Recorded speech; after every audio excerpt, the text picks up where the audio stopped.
Okay, hello and welcome to the live stream for January 30th, 2019. I am your host, Dana Morningstar, and this is a live stream that we do every Wednesday night at 8:30 p.m. Eastern Standard Time, and it normally goes for about 3 hours. So if you are new here, welcome, and if you are returning here, welcome. So before we get going, I just wanted to remind everybody the book club, we're having the book club meeting tomorrow at 6:30 p.m. Eastern Standard Time. The book that we're going to be discussing is The Tao of Fully Feeling by Pete Walker. I loved the book. Fantastic book. Wonderful. So please, I hope you can join us for the discussion on it. And I got some people on. Chris, up yours, Narc, hooray, Kamami, Dora, Karen, C. Finn, who says, hi, wow, is it cold out? Yes, no joke. If you guys haven't heard, here in the Midwest, I'm in Michigan, it's literally deathly cold outside. It's the wind chill factor, I want to say it's around -20 to -30. And I think in Chicago, they were clocking it at a -50, which is just unbelievable that it can be that cold out. So if you are in the Midwest, like I am, please stay inside, please stay warm.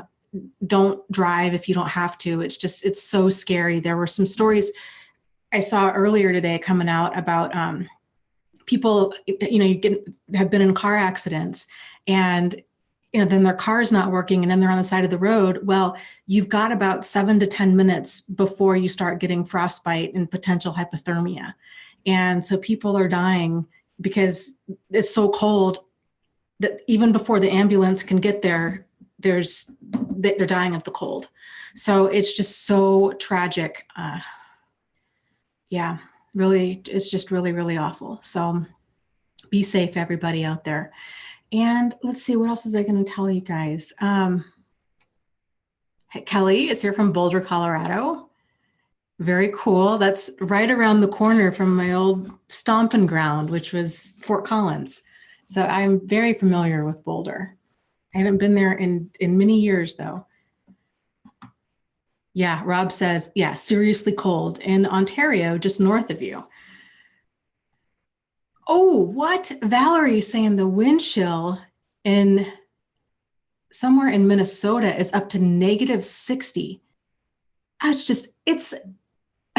I was telling Travis, I'm like, this is like a horror movie, like B-rated horror movie level cold. Just stuff where you're like, oh, that's not believable. They have these apocalypse type movies and it's just so ridiculous. And then it's like we're living in it. It's just absolutely, I've never experienced anything like this.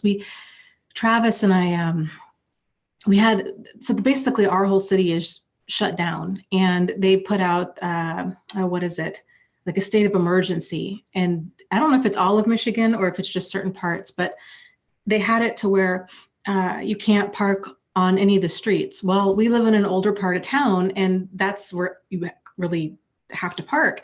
So we tried to squeeze the cars up the driveway. Anyways, long story short, we're trying to get his car out because I might have to leave tomorrow to go run some errands and do some stuff. And I'm supposed to be pet sitting for a friend. And we trying to push his car out and, couldn't get it out, got it stuck. And it took forever. And then thankfully 3 other guys just showed up out of the blue and then they helped us push the car out. But I mean, your face just being outside for 5-10 minutes exposed to that wind, it's just unreal. So, and I still have the taste of burnt rubber from the tires spinning from us trying to get the car out. It's still right in my throat and it's so gross. And I just hope that goes away soon. Ugh. Lori says, it's not really cold in Northern California. It's 63 degrees right now and 50 tonight. Well, oh my gosh, Nancy says it's 75 in San Clemente, California. I tell you, this would be a really good commercial for California. There's going to be this mass exodus of people moving to Arizona and in California after this. Crazy. Yeah, up here says it hurts to breathe when it's that cold. Yes, and you can feel the inside of your nose and your eyes start freezing. It's awful. So, okay. Yes, Camilla says, I just got the book, The Human Magnet Syndrome, today and started reading it. It describes the codependent emotional manipulator attraction very well. Have you read it? And do you have any thoughts? You know, I read that book, Ross's book, a couple years ago, and I really liked it. I think we did a book club on it. I think. If not, we should, because it is a good book. He really spells out kind of how would you say it? Kind of, basically the level of boundary work that we need to do is, obviously in direct proportion to the level of problematic people in our life.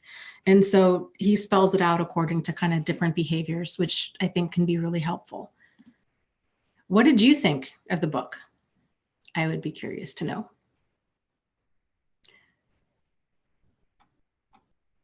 Okay, let's see. Let me scroll up here and see what's going on. Anna from Stockport, welcome.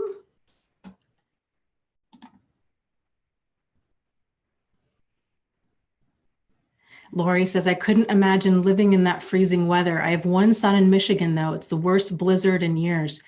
Yeah, it's cold. It's not just cold, but yeah, we have, I don't even know how much snow we've had, 12 to 15 inches at least in the past 2 days. But strangely enough, it's supposed to be 45 degrees on Monday.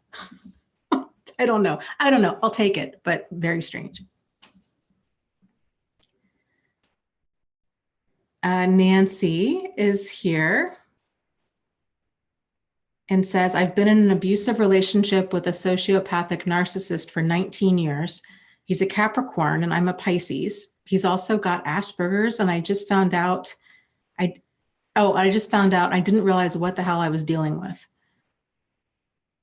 Yeah, I think how you're feeling is the way most of us have felt when we kind of realized, oh my gosh, what I'm experiencing is so far outside the realm of normal problematic behavior. And it can be so validating to realize, oh, okay, this is what really personality disordered behavior, extreme personality disordered behavior looks like. Like, this is not run-of-the-mill stuff. This is extreme. And yeah, it's very eye-opening when to realize that you're not alone, and to hear the stories of other people and what they've gone through. Because when you are going through this, and it's before, you realize what's really going on, it can just be so confusing and crazy making, and it can feel so isolating. Like, is it just me? I mean, is anybody going to believe me if I say this kind of stuff? Because this just sounds so wild. And yeah, there's a lot to untangle and figure out for sure.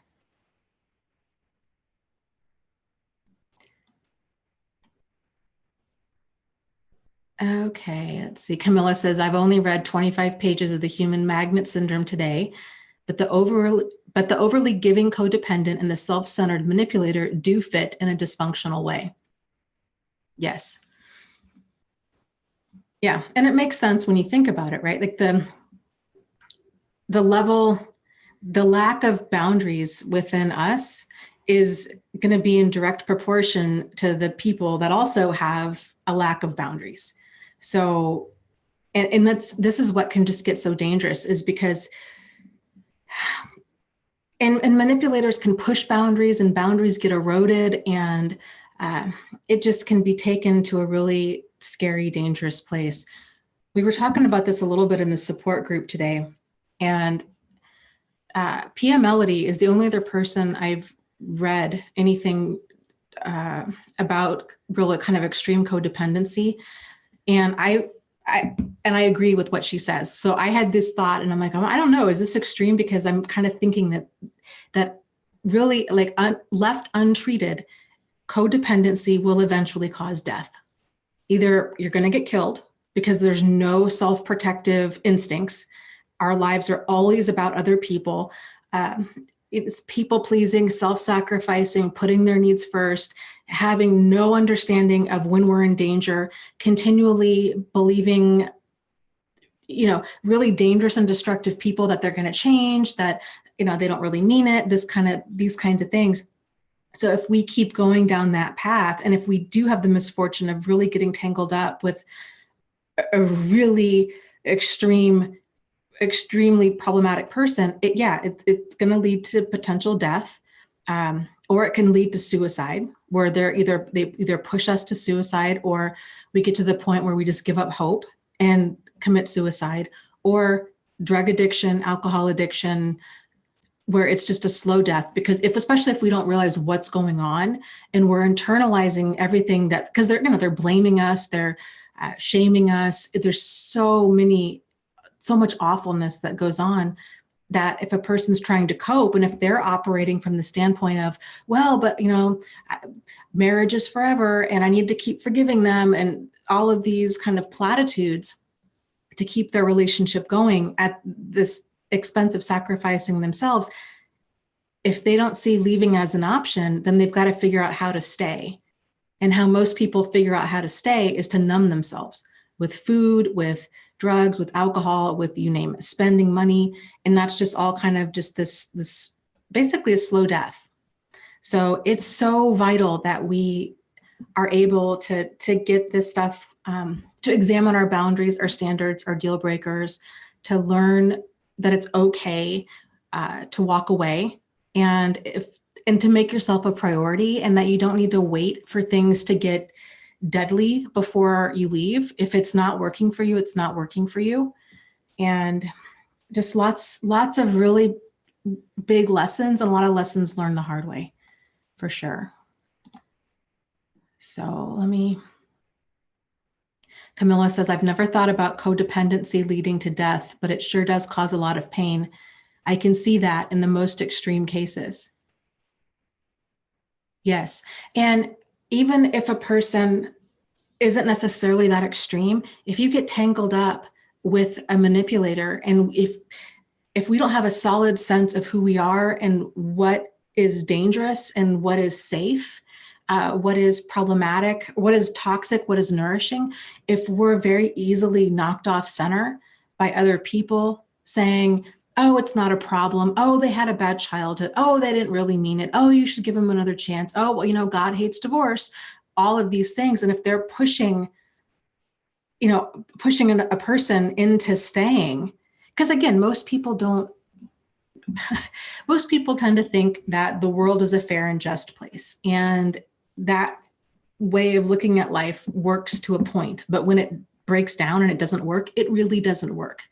And so a person doesn't need to be, extremely codependent. They just need to have enough, some unexamined vulnerabilities, and a lack of a solid sense of how to keep, what is safe and what is dangerous, basically. Because these manipulators will just push your boundaries. And again, I see so much in society, and I'm sure you guys too, where dysfunction is normal. And it's so frustrating. For example, I'm in an author group, and people there post their book blurbs and their book covers, and that we give each other feedback, what needs to be changed, and, all of these things. And the authors in my group, most of them are fiction. I would say there's probably 90% fiction, and which is not a genre that I normally read. And it's really interesting. Just today, somebody had posted a book about, actually 2 books were posted. One was about this kind of, romance, like, the tropey, like, billionaire romance. And she's super innocent. He's a billionaire bad boy kind of a thing. Can their love ever happen? Can she change him? kind of a thing. And I hate that kind of stuff. Just makes me so angry because it feeds in, it just glamorizes and makes this level of dysfunction so toxic. And then there was another book description about, actually there were three, but then there was another one about, again, a woman. It was based on a true life story of a woman who had fallen in love with a man who had, he had claimed that he had dissociative identity disorder, and but he was incredibly abusive. And so her whole thing was, she fell in love with this mentally ill man, and it was their love story basically. And I couldn't even respond to it because I'm like, this is an abusive relationship, and this is what they do. They will say, and even if he is truly mentally ill, it doesn't matter. It doesn't matter. There is no prize for at the end of it all for staying with somebody who treats you like garbage. There is no value in that. Oh, it just makes me so angry. So it's not just that like we're codependent and we don't see it. I think by and large, the vast majority of people out there have no concept of what is healthy behavior, and they're so easy to get knocked off balance. And you probably heard me talk about this before, but I really strongly feel that people have to almost go through something like this in order to develop a very solid sense of self, because our society, even if you grew up in a wonderful home, our society is going to erode your sense of self and your boundaries. So it's amazing that more people, well, actually, I shouldn't say that. I was going to say it's amazing that more people don't get caught up with this, but they do. I just don't think they've realized it yet. And then they stumble across these videos because they're Googling somebody's behavior, and then everything starts to make sense. So, yeah. Okay, let's see here. Yeah, Dora says, no idea what I'd gotten myself into. Oh my God. Yes. Yes, and Cheesy Allen says, must not give the benefit of the doubt at your own expense. This is a new concept for me. And I think for the vast majority of people. I had mentioned in a live stream a while back how that exact concept, the not needing concrete proof that a person was indeed problematic, was such an aha moment for me. And I was talking to this gal about this guy I had just started dating at the time. We'd gone on a few dates, but it was red flag city. But it wasn't anything, it was all like minor stuff, right? Just the tone of voice, things that didn't quite add up, kind of some strange requests. It was just a series of things that created a bigger picture of that this is a problem. And she had told me, she said, you know what, Dana, you've been down this road before. And no, she said, you know what, you've seen this movie before. You don't need to sit here and wait till the very end to realize that you don't like it. You don't need to wait till the very end to get up and leave, was basically what she was saying. And it's so true. Like, we don't need to wait for things to become really problematic before we get up and leave. If it's not working for you, it's okay to just leave now. So it's hard when people are coming out of these types of relationships. It's difficult to get your bearings again, and because it's so difficult when you've got a person that's supposed to care about you, or that maybe was abusive in really kind of more covert ways. It's really difficult to trust again, because it's like, well, I didn't see this person coming, and they really hurt me. So who else could potentially hurt me? How do I keep myself safe? And that's, it's difficult to kind of get your bearings with that. And especially if you've got a bunch of other people around you that are like, oh, they don't understand. And like, oh, you know what, you should get back out there and start dating again. And, this is a fluke thing. And, you can't be afraid to love, and there's just all kinds of bad advice out there. That my book, if you haven't read it, my second book is called Out of the Fog, and it's all about that. So my first book is called Start Here, You can find any of my stuff anywhere on the web under my name, Dana Morningstar. My first book, Start Here, was all about just the words and concepts with what you need to know in order to understand narcissistic abuse. The frequently asked questions, the terminology, the how to do a safety plan. There's a section for friends and family. It's just a crash. That's the title. It's a crash course into understanding narcissistic abuse, basically. The second book, so I wrote that book, and then I realized, it's so interesting because I have the benefit of watching other people as they're going through their own healing, because I had started my own journey. I mean, it's been, I don't even know, almost 10 years now. So it's amazing how much stuff you forget as you go through of, oh yeah, these are the pieces I had to connect. And oh my gosh, yes, I remember being thrown off track by that. And so watching people in, my support group and stuff go through this, and then realizing, okay, there's so many of these other kind of micro concepts that are not being discussed that need to be discussed, like the difference between love bombing and love, intensity and sincerity, codependence and commitment. And there's probably, I don't even know, 50 or so different concepts that I compare and contrast so that you can see the difference of this versus that. Because any one of those things, if a person confuses love bombing for love, or if they confuse intensity for sincerity, or there's just so much. If they confuse this stuff, it'll get you right back into the bushes and back into the confusion. And the only way to get out, to truly get out and stay out, is to understand the differences between these things. So in that book, hopefully will be out, audiobook will be out in the next 10 days or so. And if that's, and just FYI, if you're interested, you can always go to your local library and request for them to carry it as an audiobook or even as a paperback book. So if people don't want to, if money is a concern, or if you just want to get the word out to the general public, that's another way to do it.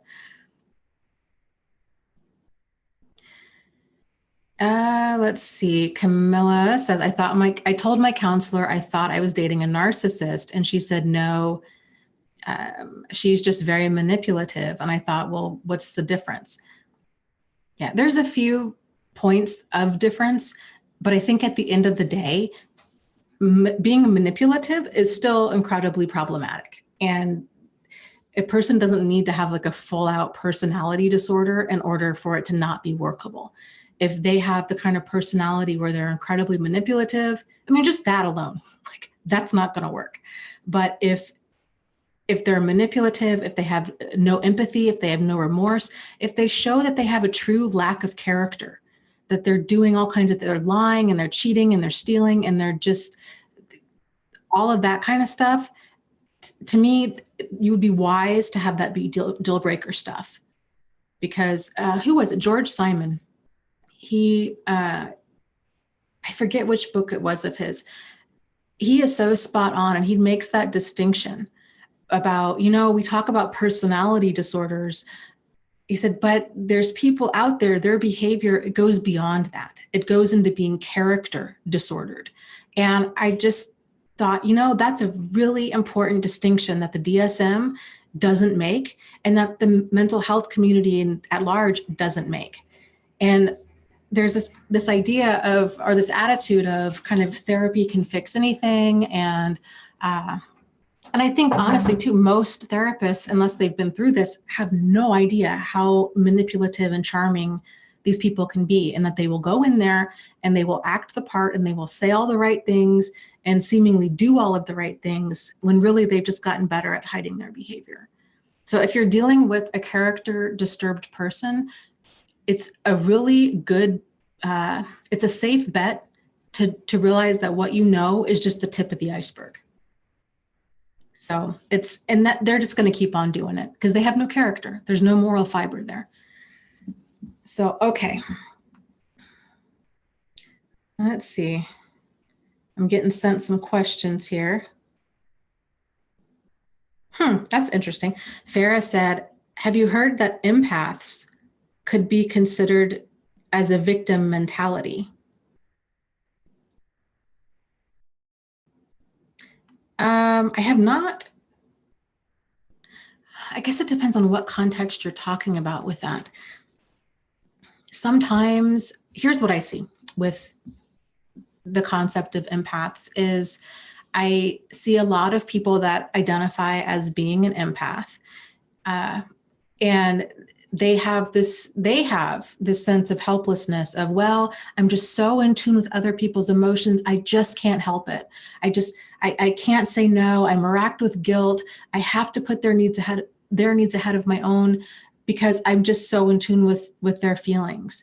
And that's poor boundaries. So I would say here's the thing. I would say the vast majority of people that have such a high degree of empathy that it almost becomes debilitating and they're driven by it. I think that stuff by and large stems from a childhood where they've had to learn how to navigate some sort of abusive or neglectful environment. And because you learn this stuff when you're young, like you can read the emotional climate in a room. You can tell when there's tension. You can tell when things are safe. You know exactly what's going on by a person's facial expressions, by just these kind of micro expressions with people. And so and because of that, because we're so attuned to walking on eggshells and understanding the needs of other people, odds are we are very out of tune with our own, because that's part of having to navigate an abusive or neglectful environment.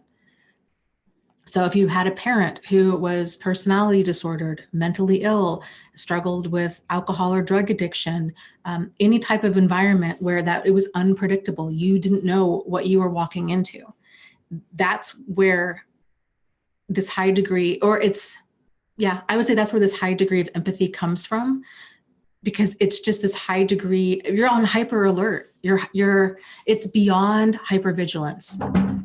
So, and of course, not every child that's raised in a home like that has that. I think a lot of them tend to go the opposite way, where they put up so many walls that they don't try to navigate the environment. They just try to shut it out so they can stay emotionally safe. We all have different ways of coping with things. But so if we're not aware that this is a problem, that we're so driven by our emotions, and we're so driven by kind of the emotional climate of others, then this is a problem. And this is how we tend to get tangled up with problematic people over and over again. This is how I think a lot of us tend to be in caregiving type professions, teachers, therapists, social workers, nurses, caregivers of some sort, because we're really, really good at understanding what's going on with other people. And so there can be this sense of kind of learned helplessness of, I can't control it. I feel so awful. But a big part in getting back in tune with you and getting back in tune with having healthy boundaries is kind of realizing where you start and end and where another person starts and end, and what you are responsible over and what they're responsible over. So it's really kind of severing the ties and breaking apart this enmeshment with other people, and having more kind of clear-cut understanding of this. And that's incredibly helpful. But there's still going to be times where something tragic happens and it's just absolutely devastating. For example, that little boy, Julian, who was in Spain, who fell down that well. I don't know if you guys followed that story. It was it was just so heartbreaking. And I was following that on YouTube for days. And at the end of it all, it just was so tragic. It turned out the little boy had died. And what was even more tragic was that his parents had already lost another child like a year and a half ago. And it just, the level of heartbreak that these parents are going through. I mean, I had cried multiple times over the story, and it just, you feel like the crushing amount of pain of, oh my God, these poor people, it's too much. Like, that's so much for one family, and it can be debilitating. And so you got to kind of rein that back to where you have that empathy and that understanding of that, but then also not fully taking it on, I guess. So I'll be curious to know if that's kind of what you were talking about as far as empath stuff goes.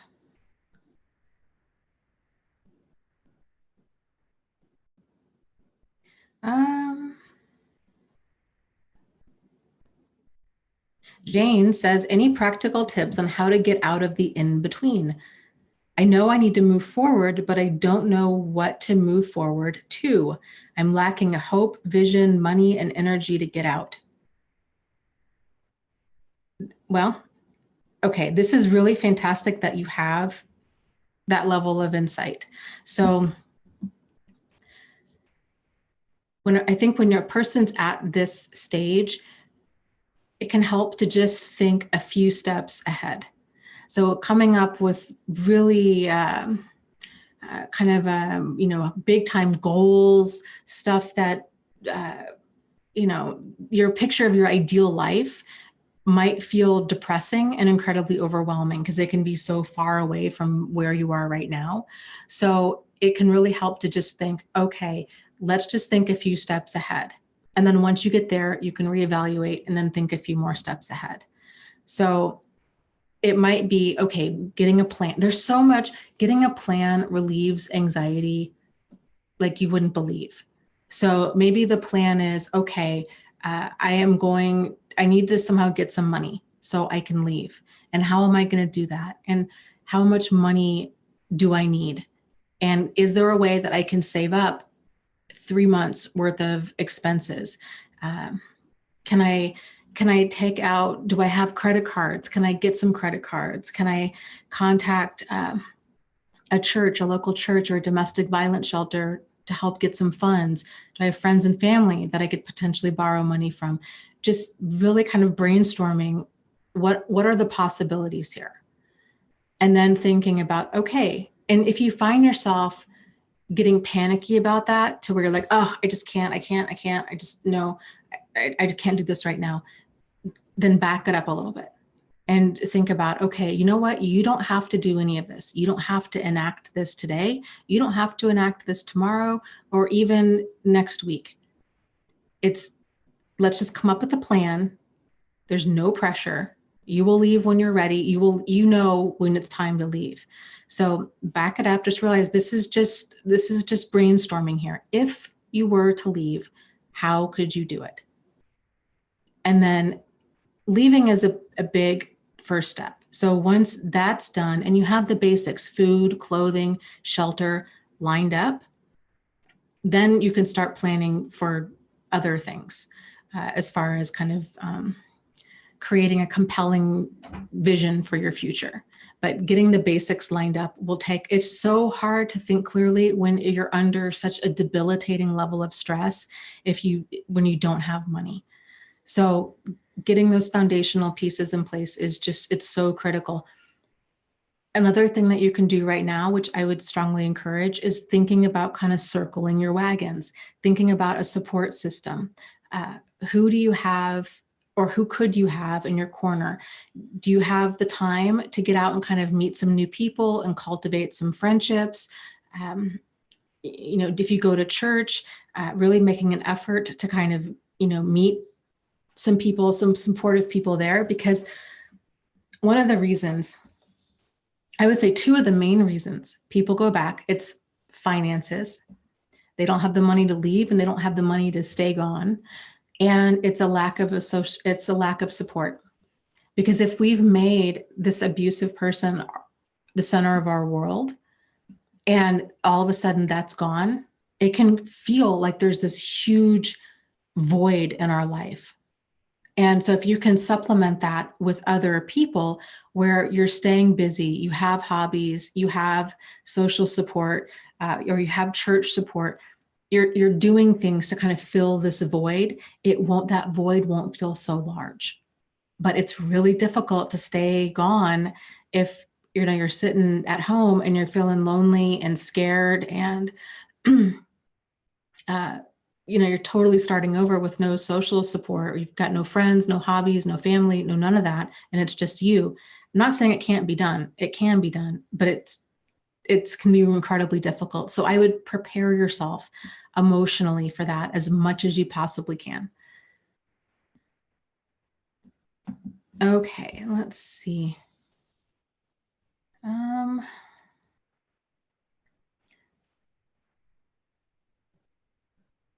Cappy says, can a narcissist be a narcissist without knowing? Yes, I would say that's more common than not. Just like a person can be codependent and not know it. So most people don't tend to walk around thinking they have a personality disorder, right? Most people tend to walk around because we are all our own baseline for what's normal. So, and that's why it can take a person so long to realize, oh my gosh, what I'm doing is causing a lot of chaos and disruption in my life. So, but the problem, so for those of us on the opposite side of the spectrum that are kind of too high in empathy and we overgive and really struggle with boundaries, it often takes us these kinds of really painful relationships or dynamics with our lives not working in order for us to be in so much pain that we're driven to do something different. But for narcissists, they don't think that there's any problem. They lack that insight with, to them, it's just, they're the best. If anybody has a problem with them, then that's their problem. They are superior. They just can't see, they just can't see past themselves. So yeah, the vast majority of the time they have no idea, and telling them doesn't help anything. It's the same thing with anybody with antisocial personality disorder. There's very, very few people, I'm trying to even think,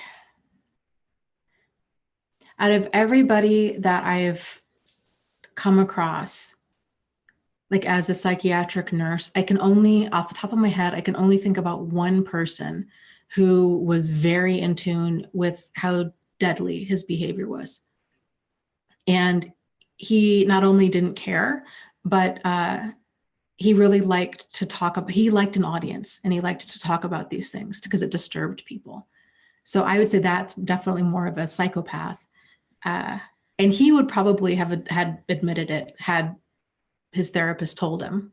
But normally therapists don't tell. There's no benefit in telling a person with narcissistic personality disorder or antisocial personality disorder that they are a narcissist or that they are a sociopath or psychopath. There's zero reason for that, because then they would then they double down and then they use their diagnosis as an excuse to mistreat others. That's why it's not normally given. A therapist, if they have a client who has a personality disorder, they'll work on behaviors with them, but generally the needle doesn't move very far. Okay. Let's see.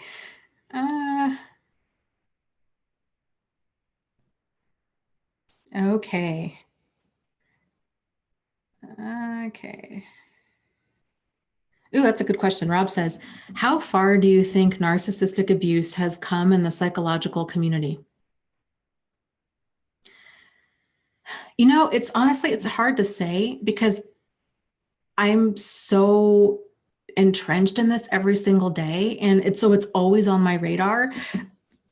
So I might think that it's more, the word is getting out a lot more than it really is. Because I just, it catches my eye more when I see articles about it or, see videos or what have you. I think we're living in such an exciting time that we have the internet, we have YouTube, we have all of this stuff, that understanding emotional and psychological abuse is going to be very prevalent. It's so interesting for me to, to be on, to kind of have the experiences that I've had, and you see kind of these major gaps in mental health care, and you just realize, oh my God, this makes so much sense as to why these people are traumatized, or why they've developed depression or anxiety. I mean, for me, when I was a psychiatric nurse, after reading the book, The Body Keeps the Score, which, by the way, that's going to be February's book club book, really interesting book. When I read that book, that was really, I would say, the moment that I realized I wanted to switch fields. It was so eye-opening for me, because it was just like, everything makes sense. This makes so much sense. We've got all of these people coming in that have this huge trauma background, that have chronic anxiety, they have insomnia, they have depression, they have, all kinds of personality disorders, all of this. And the connection to the trauma component is not there to the level that it really needs to be. So I really feel like the mental health community understanding trauma in forms of more of a holistic approach, and understanding the signs and symptoms of a person coming in and how they present when a person's been abused. That's a big thing. So I don't know, I think that'll be the next big wave, would be my guess. But yeah, it's got a long ways to go. Because right now with mental health, it's, and I get it. I can be like this too. People want a quick fix. They want a pill. And most people don't want to have to go back and kind of, dredge up or relive a traumatic past. And certain forms of therapy that have been effective, like EFT or EMDR, these kinds of things, more kind of body-based approaches, that's not mainstream. And so I think it's the book, The Body Keeps the Score. Or no, maybe it was I think it was the Pete Walker book that we're going to discuss tomorrow night. He talks about this, how mainstream therapy is cognitive behavioral therapy. However, it's generally, by and large, not only not effective with people that have gone through trauma, it can be damaging. So, and the main reason for that is because when not only is if a person's just continually talking about what's going on, and if the therapist doesn't know how to get them unstuck, or if they don't identify abuse for what it is, and instead they come across with a lot of those platitudes of, oh, it's, of course your mother loves you. All mothers love their children, right? If a person's got an abusive mother, or, oh, it's really important. Your healing can't begin until you forgive, or, they did the best they could, or, well, it's not really abuse. These kinds of things just can set a person back big time. And so there's that kind of invalidation and kind of almost gaslighting from somebody else who's just not allowing you to have your own reality. But then there's also, with a lot of cognitive behavioral therapy, there's a lot of reframing. So it's kind of reframing things in a positive context. And that can be damaging as well, because as you guys know, when you're on the other side of this, or you're going through this, you're really struggling with having a solid grasp on your reality. Who is problematic? Who is safe? Did this really happen? Is it my fault or is it their fault? It's like somebody takes a magnet to your internal compass and you're just all over the place and you just don't know. And you're second guessing yourself at every turn. And if you have a therapist who's not familiar with that, that's a big part of emotional and psychological abuse, or going through something traumatic. And, and if they're trying to get you to reframe and like look on the bright side of things, then it just adds to all of that confusion. So I don't know. There's a lot that is challenging to overcome. Okay, let's see here. Okay, we just answered that one. I need to figure out a way. How do I delete these off my phone as I go?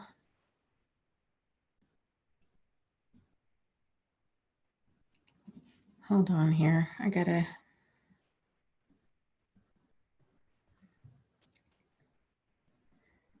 Oh, while I'm looking at stuff, did you guys know? I don't know if Apple has, or I guess Facebook has fixed this yet, but there is, at least as of yesterday, there was a glitch with the FaceTime app. So if you have FaceTime on your phone, which most people do, if you have an iPhone, go to your settings, scroll down until you find the FaceTime and turn it off. Because what's going on is you can call somebody on FaceTime and they don't even have to accept the call, and it connects you to their phone and you can hear everything that they're saying. So it's a big time glitch. I know that they're working on it, but as of today, I don't know if they had it fixed. As of yesterday, they did not. Okay, let's see here.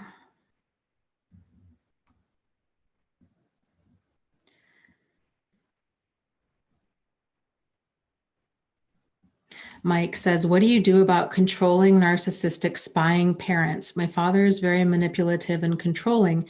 He spies on me. Well, I guess my first question would be, is how old are you and do you live at home? That's going to be the big one. The more space that you can put between yourself and somebody that's doing stuff that you don't like, the better. And really limiting access to what they can, the information that they can potentially have. So just kind of really making an effort to keep privacy and to not share anything with them. Louise asks, can they change for the right person? No.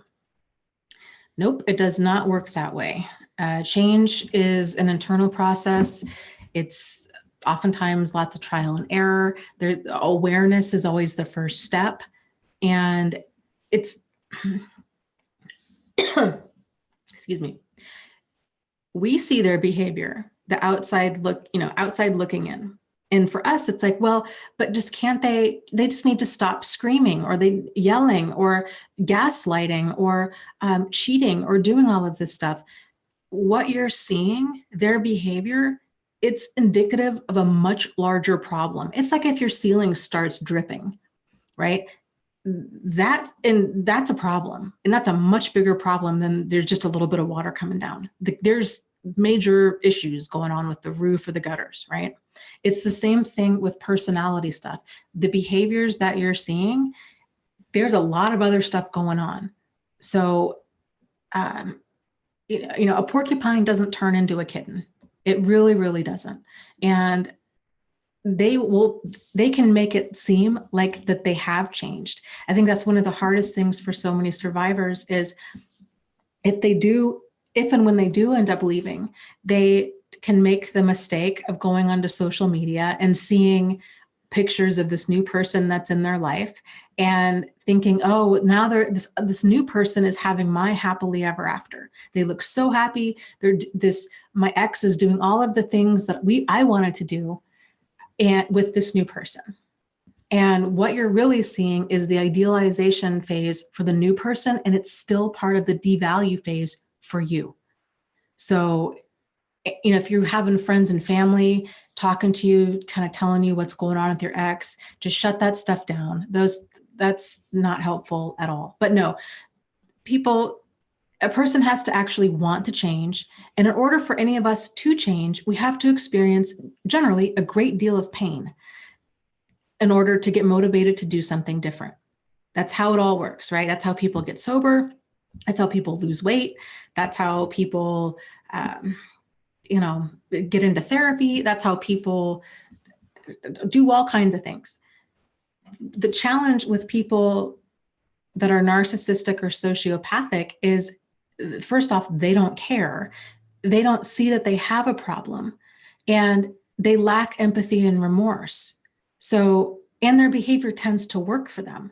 They get what they want. In their mind, everything else, everybody else has the problem. And they don't have pain from their actions because they're blaming everybody else.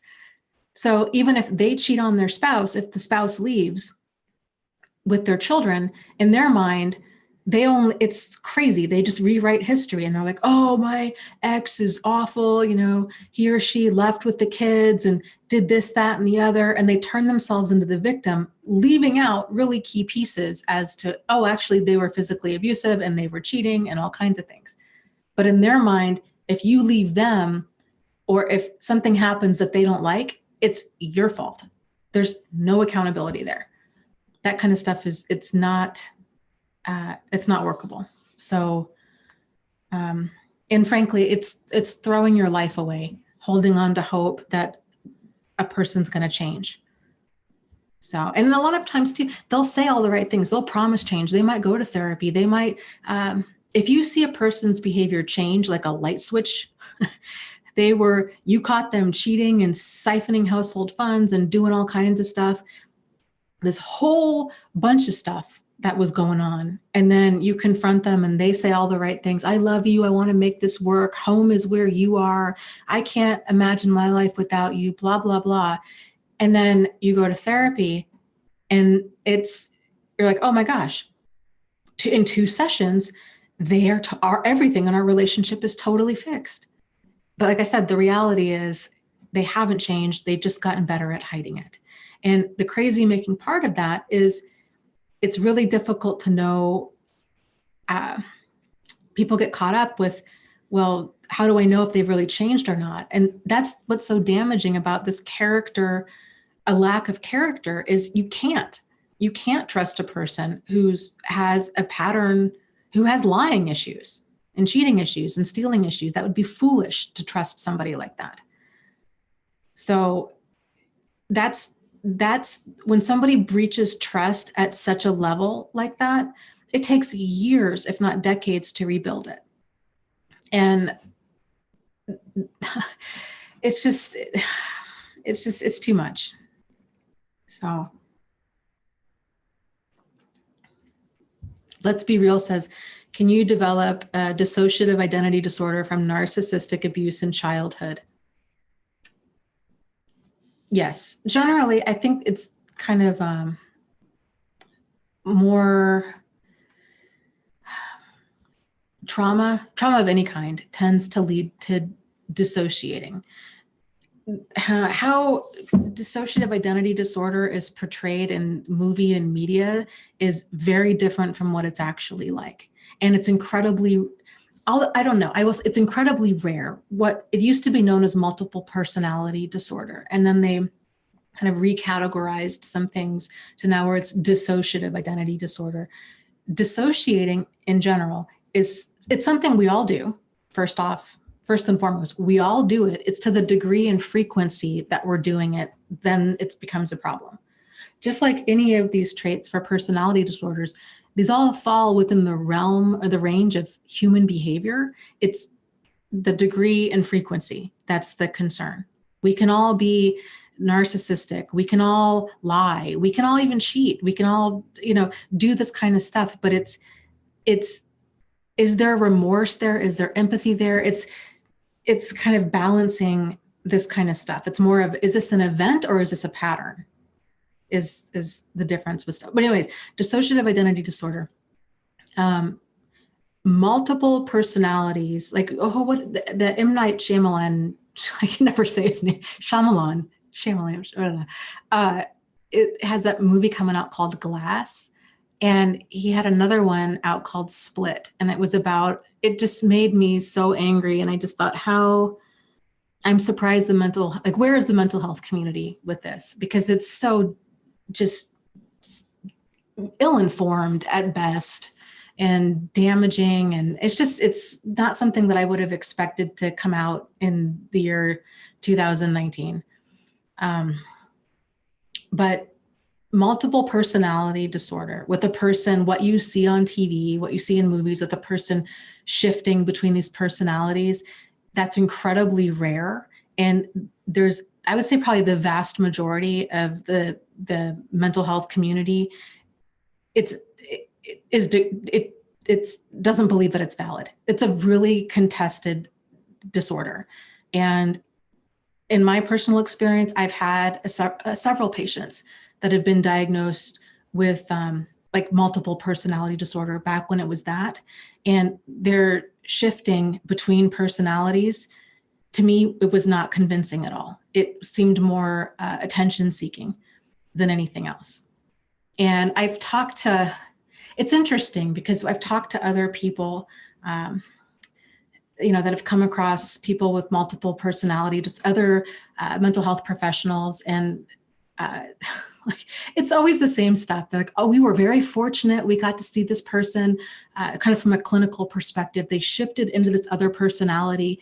And I guess if you work in private practice and if you only see, if your caseload is, I don't know, 20 to 60 patients a year tops, and if you don't come across that, and if you don't have a team of people to run anything past, if it's only you and this other person and you have no background, it would be very hard to discern kind of if they're putting on an act.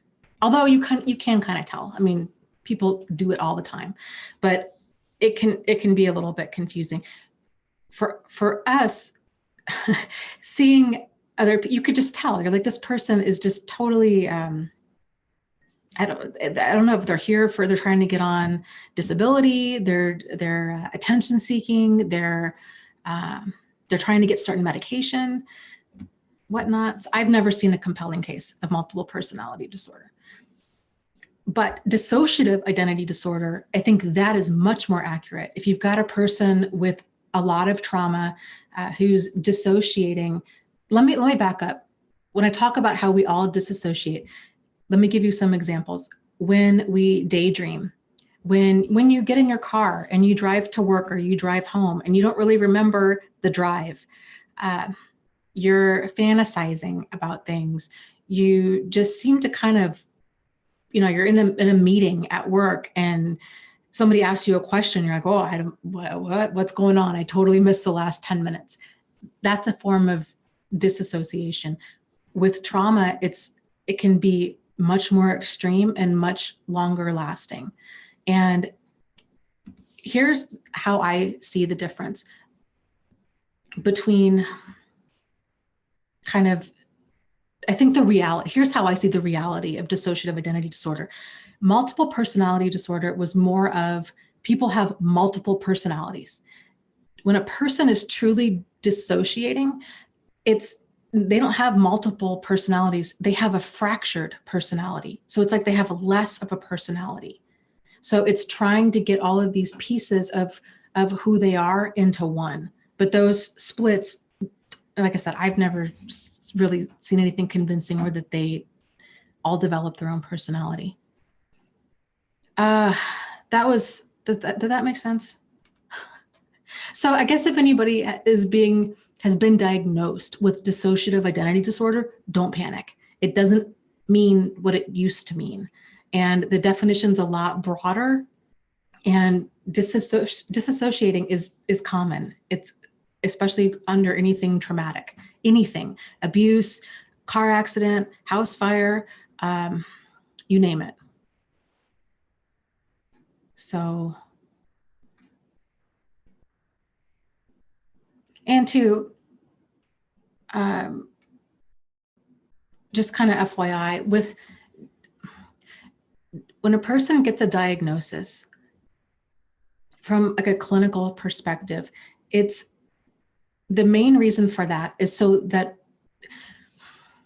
there's a couple of reasons.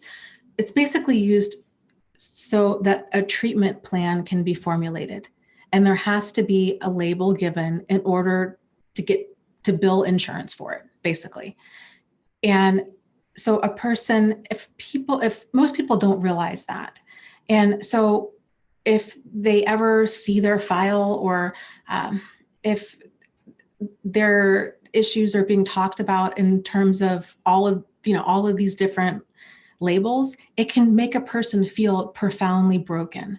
Like, oh my gosh, great. I have dissociative identity disorder and PTSD and anxiety, and they think I have bipolar 2 and. And the reality is they might, some of this terminology, it's based on a person's like kind of presenting symptoms. And also sometimes this is what a person's kind of different symptoms that they're showing. These are the kind of medications that we're needing to prescribe in order to get insurance to cover it. We have to kind of call it this thing. So it's the labels, it's not like medical diagnosis where you have cancer or you're pregnant, like stuff that's kind of a lot more black or white. Mental health, it's not that way. And it's based on what you're seeing at that time with a person. So this is another reason you can see I tell you, the vast majority of antisocial personality disorder people I've worked with, you would never guess it. They're incredibly charming. They're very likable. There's only been a handful that I would say have been super creepy, and just the kind of slimy, kind of child molestery type people. The rest of them have not been that way. So if we didn't have the benefit of, criminal history and all of this stuff, it would have taken us a long time to see what was really going on, because you're also going based off of what they're telling you.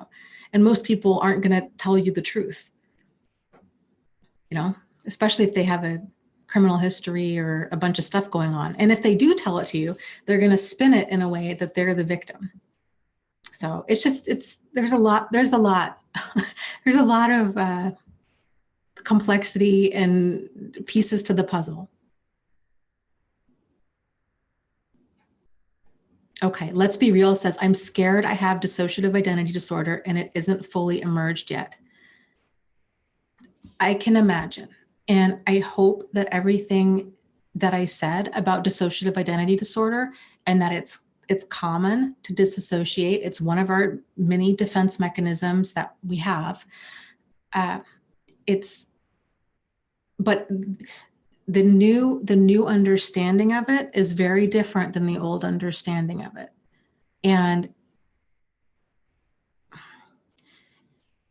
there's a lot of things that can be done to help a person really reintegrate these kind of fractured parts of themselves.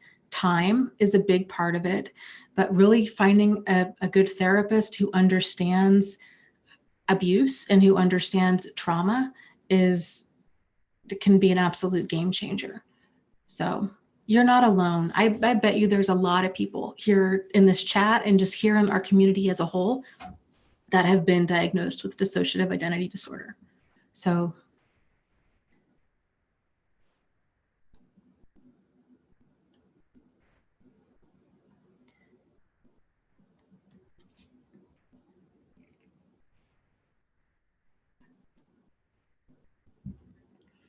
okay. Let's see here. Yeah, and let's be real. People are talking about, hindsight says, I think narcissistic personality disorder and antisocial personality disorder is way more common than the public thinks. I agree completely with that. The statistical research shows that it's roughly around 3% of the population, and depending on the source you go to, roughly around 3% of the population has narcissistic personality disorder, and probably another 3 or 4% has antisocial. But the problem with a lot of these statistics is the people that they tend to do kind of studies like this, especially with antisocial, a lot of them tend to be in jail.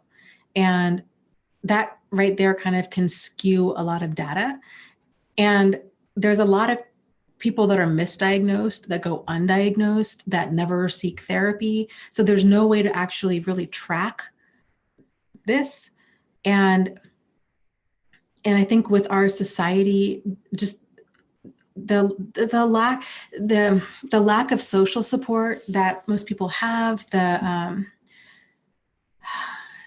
mean, there's so much out there that is kind of personality disorder causing.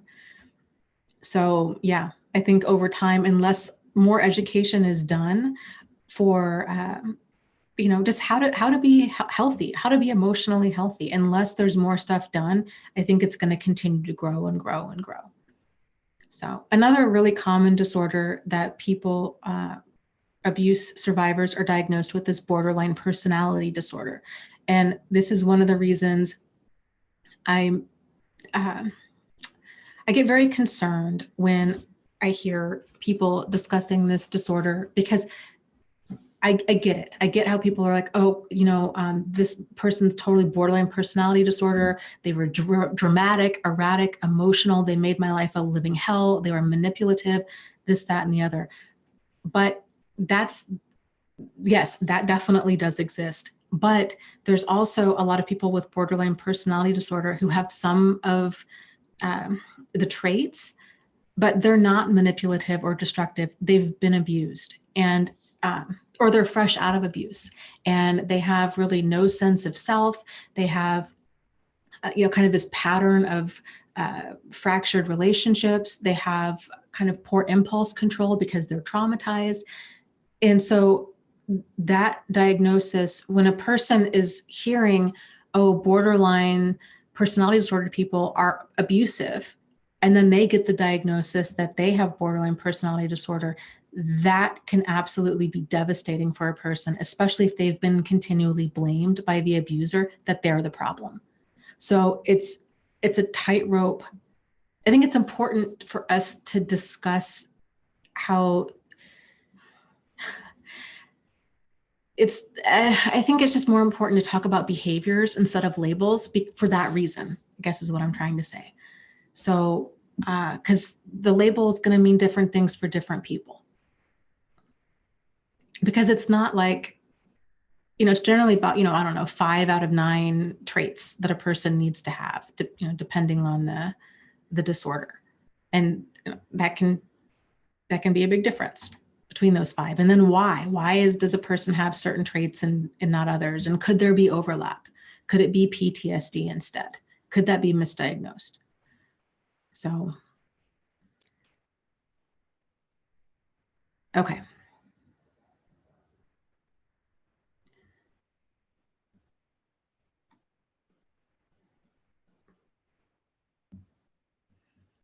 Okay, let's see here.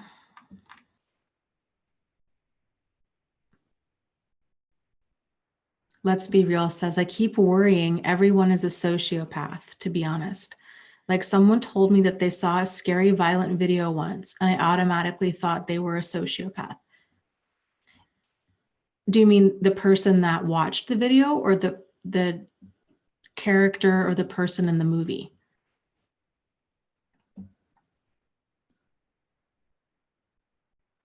So this is where it can help to take a few steps back and look at behavior.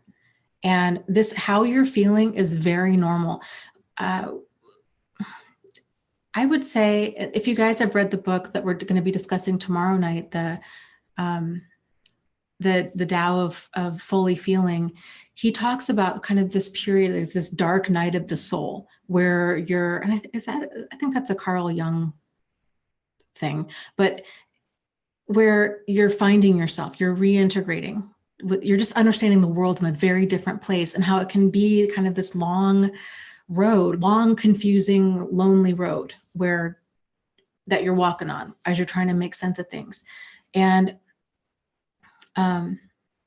so this is a part of it. Okay, so he's saying the person that saw the movie, you were concerned that they were a sociopath. So it's very common. I need to write this down so I can remember this.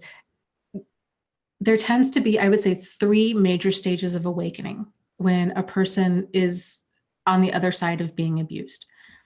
The first sign of awakening is the acknowledgement or the understanding of oh my gosh, I was abused. Because it's so, an abusive relationship is a manipulative relationship, and a manipulative relationship is a confusing relationship. So there's all kinds of confusion going on with who has the problem, what's going on, is it me or is it them, can they change, can I change, can what's going on, especially if there's not a lot of overt abuse, like flat out sexual or physical abuse. So there's all this confusion. So step one is the understanding of, oh my gosh, this is what abuse is. And yes, this did happen to me. No wonder this is not a normal, like, bad breakup or a normal parent-child dynamic here. This really, truly is something much more. Then the second understanding tends to be this moment where of, oh my gosh, how do I'm feeling like everybody's out to get me, or that everybody is potentially abusive, and I can't tell the difference between a dangerous person and a safe person. And because there's so many skills that a person needs to learn at this stage, and again, moving forward into healing it can be so incredibly difficult, because unless you've been through it, or if you've got a mental health person that's really familiar with trauma and that what we go through with these lessons that we need to make sure that we learn, it's easy to get tangled up in all this well-intended bad advice, or just to think, oh, this is just PTSD, and to not learn these major things. So, really learning how to trust again, learning how to trust differently, because the old us probably took a lot of people at face value. We thought we share the same moral compass, that we just took other people at face value, kind of a thing. So approaching things differently, realizing that trust is something that's earned. It's not just so quickly given, and that it's okay.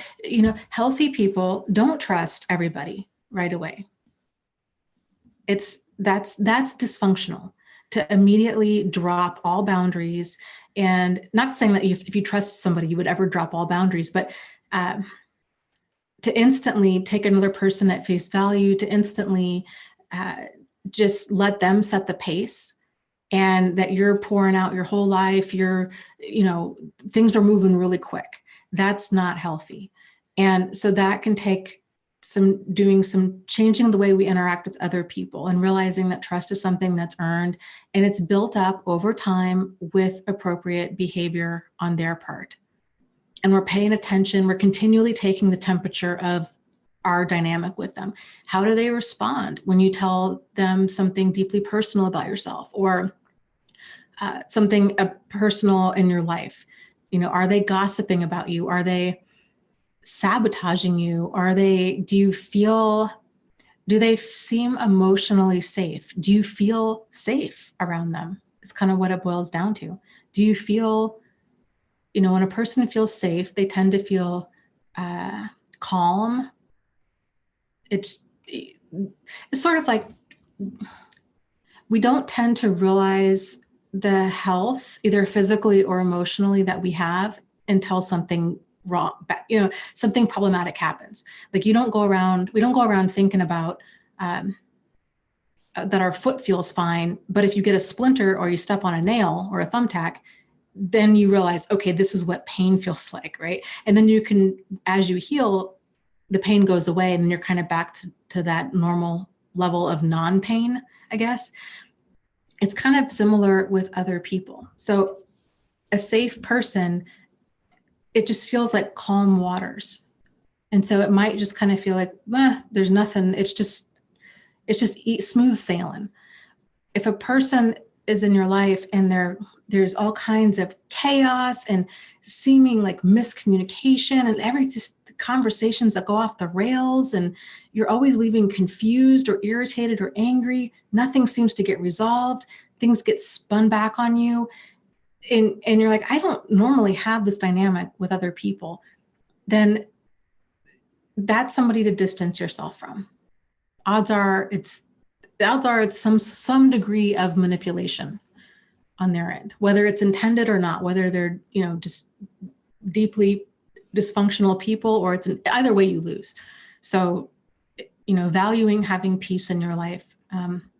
So anyways, I'm sorry, getting off track. So the first stage of awareness is understanding that you were abused, then going down that rabbit hole. The second stage is understanding that there's lots of abusive people out there, and then learning how to, not everybody is like you, and learning how to navigate your new understanding of this environment and what that means, and how to tell the difference between a safe person and an unsafe person, and not needing concrete proof, really trusting your intuition of something, here's the thing, valuing your time, your energy, your emotions, your safety, and your sanity. And if you can do that, that's so huge. Realizing that it doesn't need to get to the point where we're in danger. If you're feeling perpetually confused, mental anguish, uncertain, all of this stuff, it's time to go, because your sanity is not worth it. The third stage in all of this is when we start really, actually maybe it's second stage, we start kind of connecting the dots. We're starting to see kind of the bigger picture. That's probably between stage 2 and 3. And it's this realization of, okay, actually, you know what? This one dynamic was so wild that it made me, I was looking on Google, I was talking, you're doing all this research and you come across the term like narcissist or sociopath or psychopath, and then you start reading about it and then you're like, okay, this makes a ton of sense. But then by step 2 or 3, it's the realization of, oh, actually, you know what? I've had quite a few problematic people in my life, but maybe they weren't to that extent. Or if they were to that extent, they came in a different package. Instead of being a significant other, it was a parent, or it was a boss, or it was, somebody that your dorm mate when you were in college, or somebody else in your life. And so because it's a different people each time, it can be difficult for us to see a pattern. So when a person starts connecting the dots and they realize, okay, there's been quite a few people, then there starts to really be this kind of level of introspection. And then the lessons learned is learning how to keep yourself safe, understanding boundaries, understanding all of this kind of stuff, and putting that into action.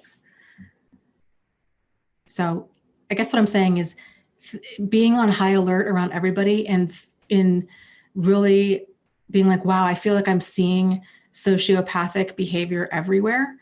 That's normal. And frankly, it's just that you're more aware of it. You're more aware of what problematic behavior is. So whether or not they're a sociopath is irrelevant. It's most normal, decent people, they tend to minimize, they tend to deny, they tend to justify problematic behavior. But once you've been through this and you see it, and you start going down those stages of awareness, and you're on like a stage 2 or stage 3, you're going to see stuff other people aren't going to see. And that doesn't mean that you're deeply damaged or that you're hypervigilant or whatever. It's just you very quickly can see insincere people and manipulative behavior and more subtle forms of abusive behavior than the vast majority of other people. So it's crazy making, because it can be really hard to get validation of what you're seeing. And this just goes back to, we've got to get so grounded in our reality that it doesn't matter. It doesn't matter what anybody else thinks. If they think you're making too big of a deal out of things, or they're trying to give other people the benefit of the doubt.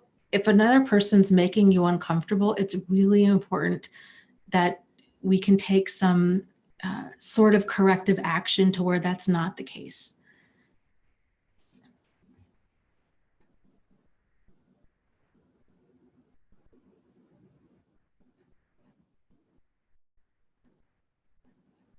Okay,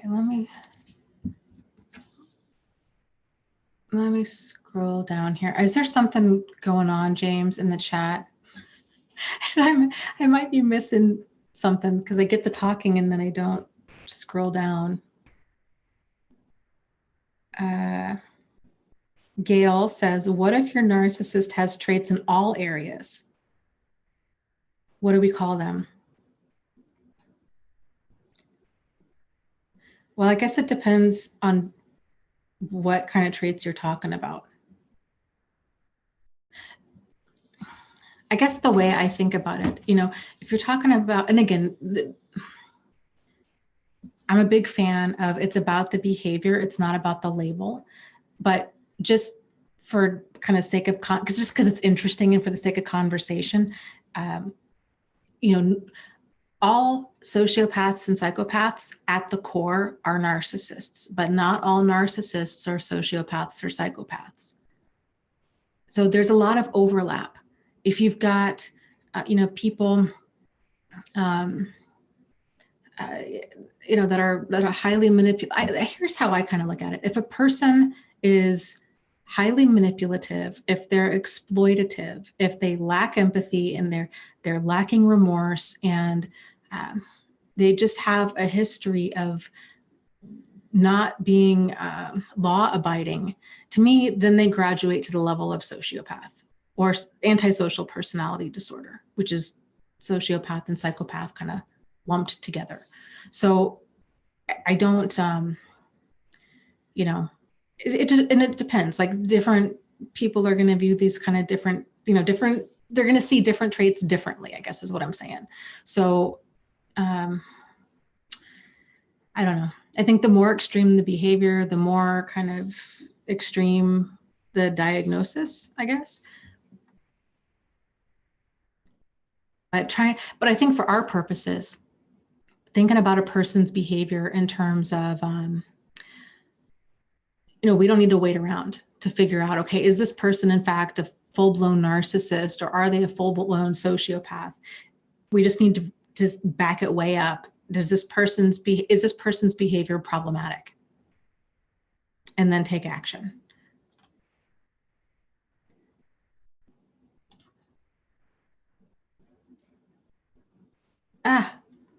Hold on a second. I think I need to deal with the troll.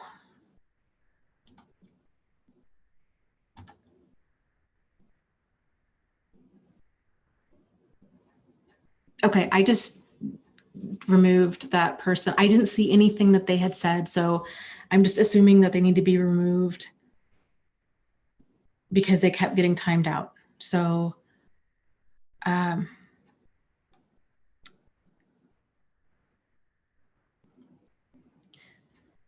don't know. We'll have to catch up later and figure out what happened there. Yes, and that's a good point. Gigi says, most addicts employ a narcissistic defense mechanism. Narcissistic personality disorders on the far end of the spectrum and can be both. Yes. So I think all addiction, you see a lot of, highly manipulative behavior, and the addiction, you're dealing with the addiction. There tends to be this lack of empathy and lack of remorse because their addiction is driving all of their behavior. They will lie, they will steal, they will, do all kinds of things. But when a person, as far as personality disorder is concerned, it can be difficult, but it really that person needs to have some clean time, like a decent amount, a good chunk of clean time under their belt in order to figure out, is their behavior due to some sort of addiction or is their behavior just their personality? And, it can be really difficult to tell. And especially if a person's not getting sober. But this is what I was saying, it goes back to, it's about what works for us. So the holding on to hope to think, well, but this person is, are they very narcissistic because they're an alcoholic or because they're on drugs? And if they just got off drugs or alcohol, then maybe they would be totally different. That might be true, but that's, they also might never get sober. So it's really important to have a line in the sand of, okay, how long are you going to have a destructive addict in your life. And this is what's great for like Al-Anon meetings, really talk about this, what we have control over, what we don't have control over, boundaries, you know, these kinds of things. Just because there is a treatment for something. This, I think, is also another interesting way to look at personality disorder stuff, because so many people get caught up in, well, can they change? And I heard there's some new treatment for, you know, narcissism, or maybe they only have like, you know, I don't know, they don't have all the traits, but maybe they could be fixed, basically. And that can be really destructive thinking, because it can keep a person stuck in a really toxic situation for a very long time. Just because there's a treatment out there doesn't mean the person's going to use it. So it's just like, you know, with an alcoholic, like, will they get sober? It depends. They're going to have to, but one thing is for certain, they're going to have to experience enough pain from their action in order to be motivated to change. So this is, you know, in terms of like alcohol or addiction, this kind of stuff, all of the enablers need to go. All the people that are calling in sick for them and giving them alcohol and feeling sorry for them and bringing them, you know, preventing them from facing consequences, basically. That needs to stop if the addict is ever going to have a chance at getting sober. So getting rid of enablers, then they have to experience the natural consequences of their action. They might get a DUI. They might need to go sit in jail for a little bit. They might lose their job. Their spouse might get to the point where they file for divorce. Experiencing enough pain can be that catalyst for a person doing something different. But even still, even if you have an alcoholic or an addict who's like, okay, I've lost everything, even though there's rehab centers, even though there's AA and NA groups, even though it's still incredibly difficult for a person to change. And it's even more so with personality disorders, because it's a bunch of these traits that are interwoven into the fiber of a person's being. It's sort of like with our stuff on the other side of the spectrum, with more of a kind of codependency, or if you want to say like empath kind of stuff, being, you know, if you've been down this road of healing, then you know how it takes it. I don't want to discourage you, but it's an ongoing process, and you will continue learning new things about yourself, because we all have blind spots to our behavior. And it's amazing how we don't see stuff that's a problem. But we continue to have enough pain that, or somebody points it out to us and we're like, oh my God, that's it. That makes total sense. And then we work on changing it. But even then, when we're working on changing it, it's oftentimes 2 steps forward, 1 step backward. And it can be really discouraging, because, you know, you've got to practice these skills on a regular basis. So changing your behavior and your mindset, it takes time and pretty much continual amount of pain to stay motivated, and reflection as far as what's working and what's not and why.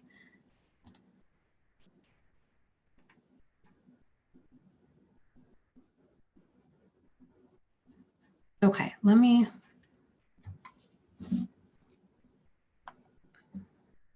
scroll up here. Okay. Ara asks, can you talk about sexual addiction and narcissism and the link? And can a person with narcissistic tendencies pass a lie detector test? So let's separate those out. Let's start with the lie detector one. So first and foremost, lie detector tests don't detect whether a person's lying. They detect kind of signs, bodily changes that tend to go along with when a person's lying. Increased pulse rate, increased temperature, you know, these kinds of things. So they'll get a baseline reading for your pulse, and I don't know if they do temperature, but I know it's at least pulse. And then they can kind of see, what's going on? Anybody can beat a lie detector test. If you go on YouTube and you're looking up how to beat a lie detector test with practice, I bet you Buddhist monks could beat them all day long. If you can keep calm and keep level and control your breathing and control your pulse, yes, absolutely. And a lot of times, if you're dealing with somebody that doesn't have like a fear of consequences, then they would be even more adept at passing a lie detector test, because they're totally cool, calm, and collected all the time because they don't care. They have no empathy. They have no remorse.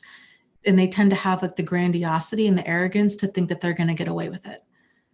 So it's definitely not a foolproof thing. It's why lie detector tests aren't admissible in court, because they're not, they're not like rock solid. So, okay. Sexual addiction and narcissism in the link. There's probably a lot of different reasons for that. My guess would be that it's depending on the type of narcissist you're dealing with. I think addictions in general, there's a huge overlap. I know at least with alcohol and antisocial personality disorder, it's estimated somewhere that like 80%, I want to say, of people that have been diagnosed with antisocial personality disorder are also an addict or an alcoholic. So there's a lot of overlap, whether that's due to their own childhood or just life traumas, and that's how they're self-medicating. It could be lack of impulse control. It could be, I think, people in general that have a hard time with a normal range of emotions tend to seek out extreme experiences in order to actually feel something. So it's very common to have a lot of adrenaline like skydiving, recklessness. Not that skydiving is reckless, but like extreme kind of stuff. They might speed as they're driving. They might do things that are seemingly really dangerous to other people. And it might be because they just don't care about, they're doing it because they're mad. But it also might be if they like doing this stuff on a regular basis, they like driving fast cars, and they have a bunch of unprotected sex and this kind of impulsive, reckless behavior. It might just be that they're doing that to kind of stimulate themselves, or it might be, I know that there's areas of the brain that kind of are diminished. So in people that narcissists and sociopaths so I don't know, I don't know if it's the same part of the brain where there's just different activity going on. But yes, sex addiction is very common. So, and that's one of those things, and we've talked about this before. I think it's important because not all sex addicts cheat. So lots of them, not saying that any of this is okay, but some of them are compulsive masturbators. Some of them are addicted to porn, these kinds of things. It's still a problem, don't get me wrong. Or they're wanting to have sex with you to like multiple times a day, or just it's excessive. It's, you're having sex 5, 10 times, 20 times a day on the weekends. It's just never enough. That kind of stuff. If it goes to the point where it's now cheating, I am with George Simon when he talks about, then there's the line of character disordered. So you've crossed it over. It's still a problem if you're hypersexual like that, for you and for other people, for your partner and for everybody around you, because it's just, there's something there that's driving that behavior. But if it's going to the point where there's this chronic cheating, to me, that's just not workable at all. That's really highly problematic.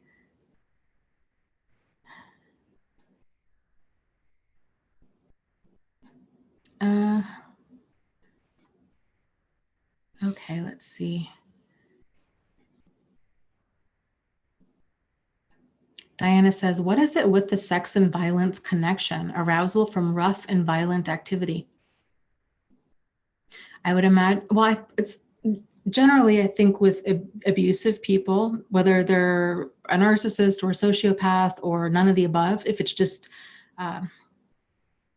abuse I'm really of the camp. I fully believe if a person's abusive and it's not related to mental illness or addiction, I think hands down it's personality disordered.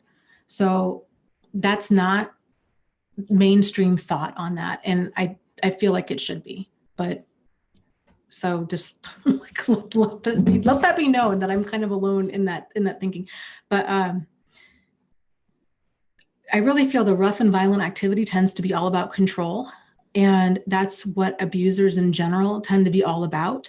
It's all, that just goes back to the narcissism. It's all about them. They're trying to control their environment. It's that level of entitlement. It's that, just the lack of regard for other people. And I'm sure many of you guys have experienced this. It doesn't, there's no bottom to it. It's just jaw dropping how, you think, oh, well, maybe they treat me this way, but surely they wouldn't treat, I don't know, their mother this way, or they wouldn't treat me like that if I was pregnant, or they wouldn't treat their child like this, or they wouldn't treat their pet like this.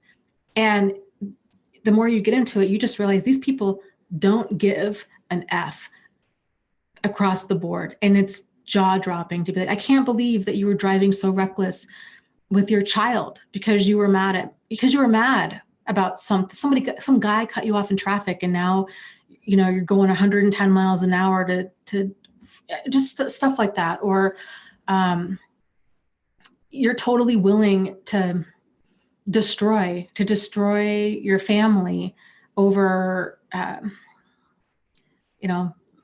don't know, being rough and violent in some way, shape, or form with them or with other people.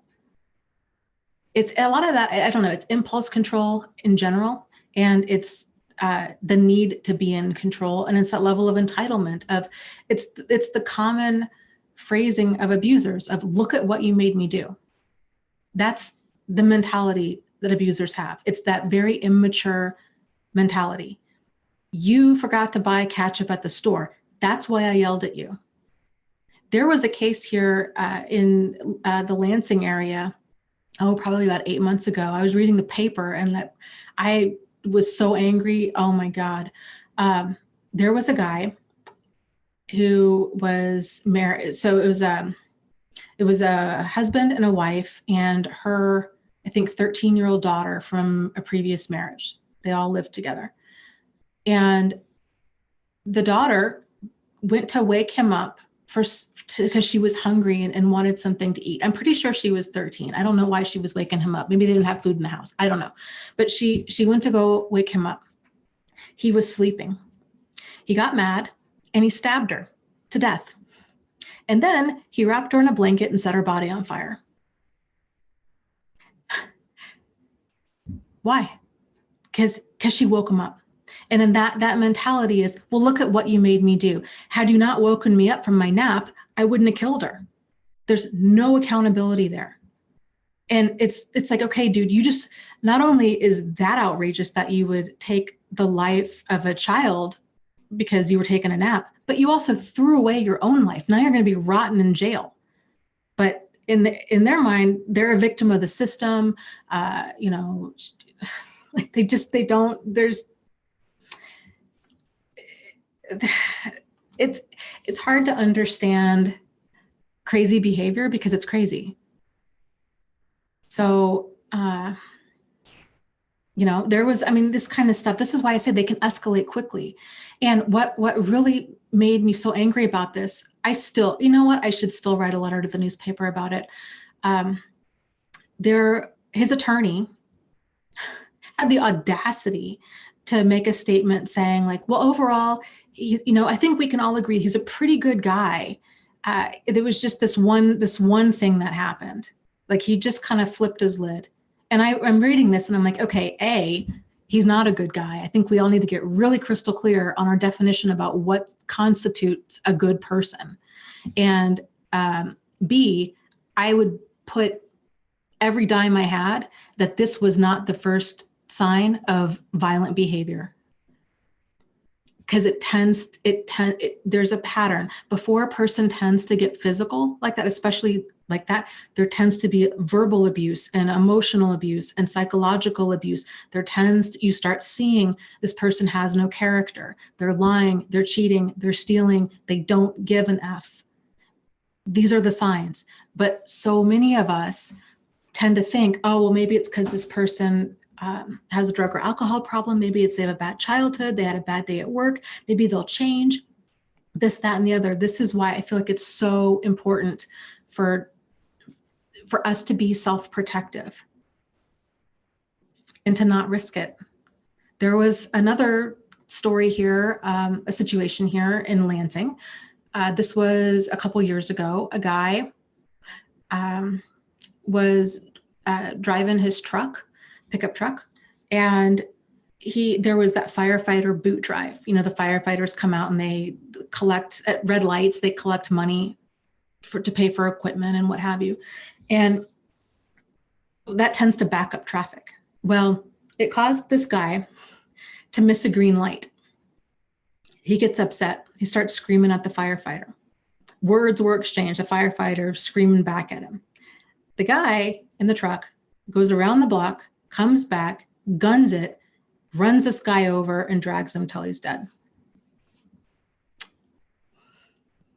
So that kind of stuff is, you just, when you're dealing with somebody who's unpredictable, they're unpredictable.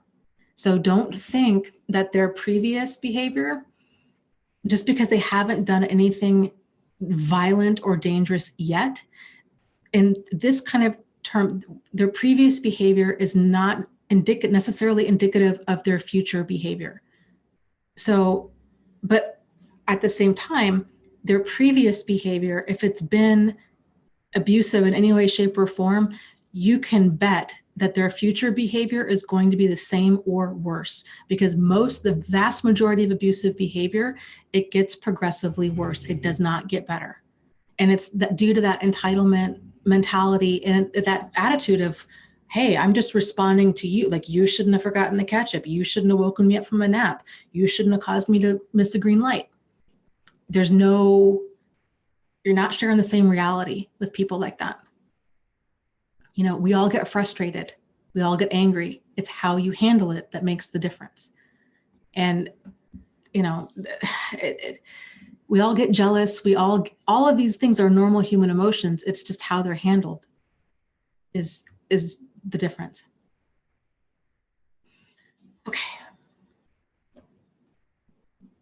Rebecca says, how do you stay safe if you are in the small, same town?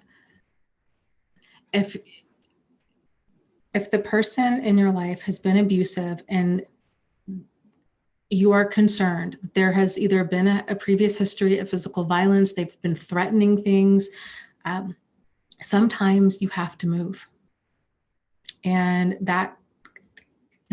I get it. I mean, it's expensive, it's inconvenient, it's not fair, especially if you have family and friends there and a job there and all of that. But sometimes people just need to up and they need to move. And sometimes people even need to change their name. So I'm a big fan of just erring on the side of caution. And I'll tell you, there's a lot of peace that can come from moving to a different area. You're not looking over your shoulder all the time. You're not concerned that they're going to surface. That hypervigilance can start to relax, and it's just a lot easier to heal if you're not continually, being stalked and harassed and threatened. Okay, so.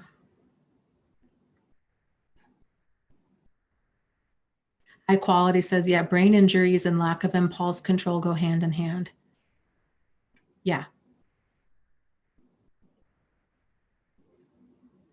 Yes, they definitely can. So, and brain injuries can cause personality changes, right? If a person let's say they get in a car accident and they have a traumatic brain injury, they might come out of that a very different person. They might have that poor impulse control. They might be a lot more aggressive. The brain is such a complicated thing that I don't even know to the extent of that medical science even understands it. I think we're just at the beginning stages of all of that. But, also other brain stuff. If a person develops Alzheimer's, you see behavior changes in them.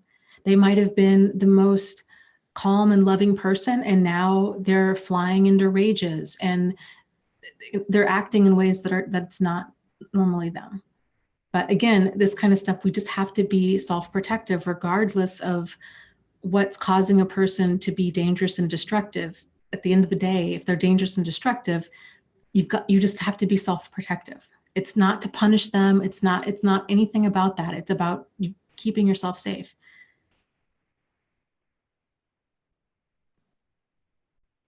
Okay, let's see.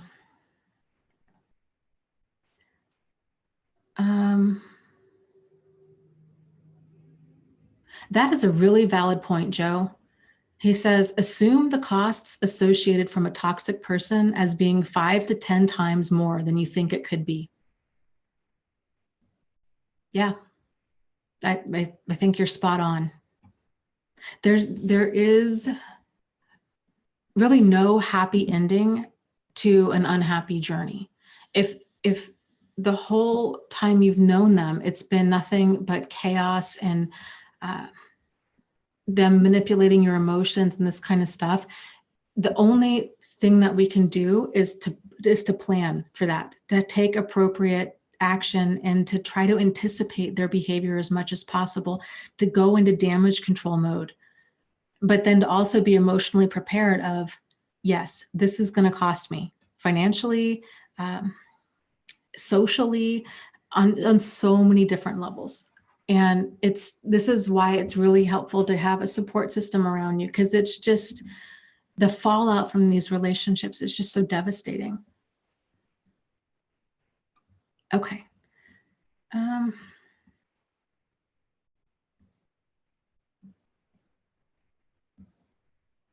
Abuse Free says, hi, Dana, you talked about this murder. Sometimes I wonder, when I left my ex, I was so angry that I had an ability to do something weird. I got through that anger safely, but I felt inside tremendous anger.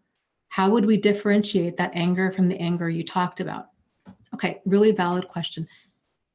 Having revenge fantasies, having even to the point of death fantasies of, oh, this would be so, I would totally do this to them. And that falls into the realm of normal. So it's whether we take action on it or not is where it becomes a problem. So I felt the same way. I have never experienced rage like I had when my first when everything came out, the level, because you're being effed over.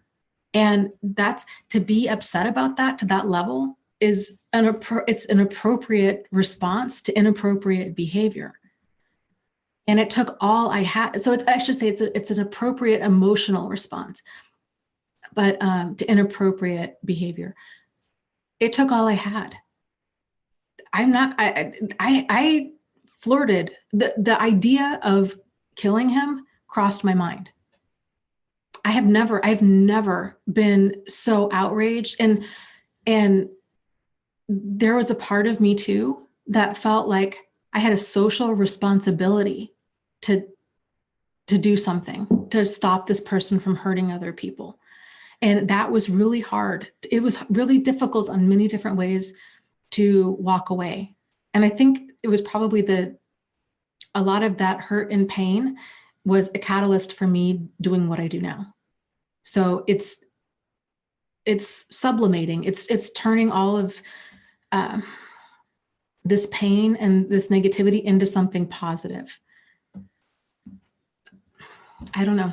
So yeah, being really angry and full of rage and having these kinds of revenge fantasies, it's all normal. It's just, trying to not act on it to where it's going to ruin your life or the lives of those around you. And it's not worth going to jail over. It's not. So, yeah, but getting that anger out. We're going to be talking about that tomorrow. This book, so just real quick, book club is tomorrow night, 6:30 p.m. Eastern Standard Time. We're reading the book. We'll be discussing the book, The Tao of Fully Feeling by Pete Walker. That name might sound familiar to you. He is the guy that wrote the book, CPTSD, From Surviving to Thriving, which is another fantastic book. I would say it's definitely in my top 10, probably in my top 5. I didn't think that he could top that because I really liked that book. And I have to say, I like this one as much. They're equally game-changing books. So anyways, the Tao of Fully Feeling that we're going to be discussing tomorrow talks about that, talks about grieving, and talks about anger and releasing anger and how to work through this stuff in a healthy, appropriate, kind of soul healing type way.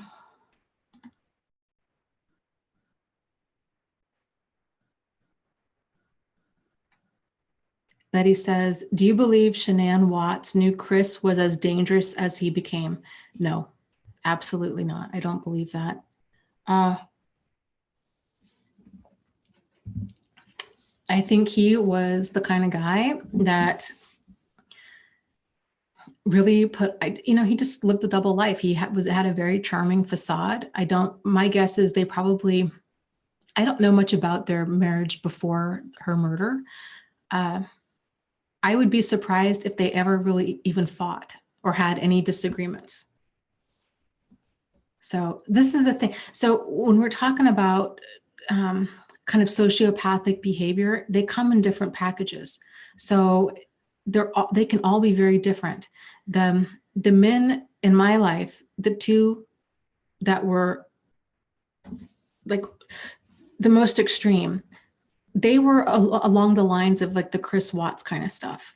They were incredibly superficially charming. They seemed like Prince Charming.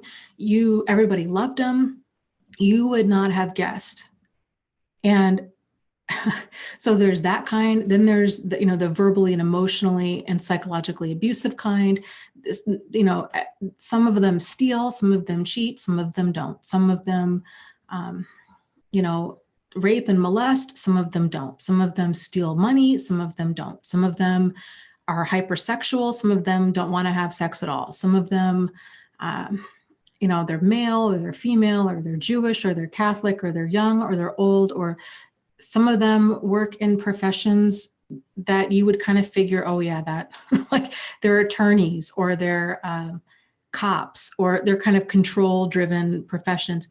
Sometimes they're not. Sometimes they're therapists. Sometimes they're teachers, priests. I mean, it runs the gamut. And so this is a big part of, it's important for us to really look at a person's behavior. And if you get into pay attention to your intuition, if something seems, especially if something feels dark, if you feel like you're in danger, it's generally because you are. And it can be so difficult for us to take protective action. My guess would be with Shanann, he had sent her that picture of the Barbie doll covered in a sheet, basically looking like the Barbie was dead, right? Really disturbing behavior, very out of the blue, not something that he would have normally done. I can totally see how a person would be able to minimize that and to not see it as the major red flag of this guy is kind of subconsciously broadcasting his intentions. Because it's, first of all, your mind doesn't even go there. If you're a normal, decent person, you tend to not even go that far. And if you do, you tend to think you're overreacting, especially if there's nothing else to really look at that's that extreme.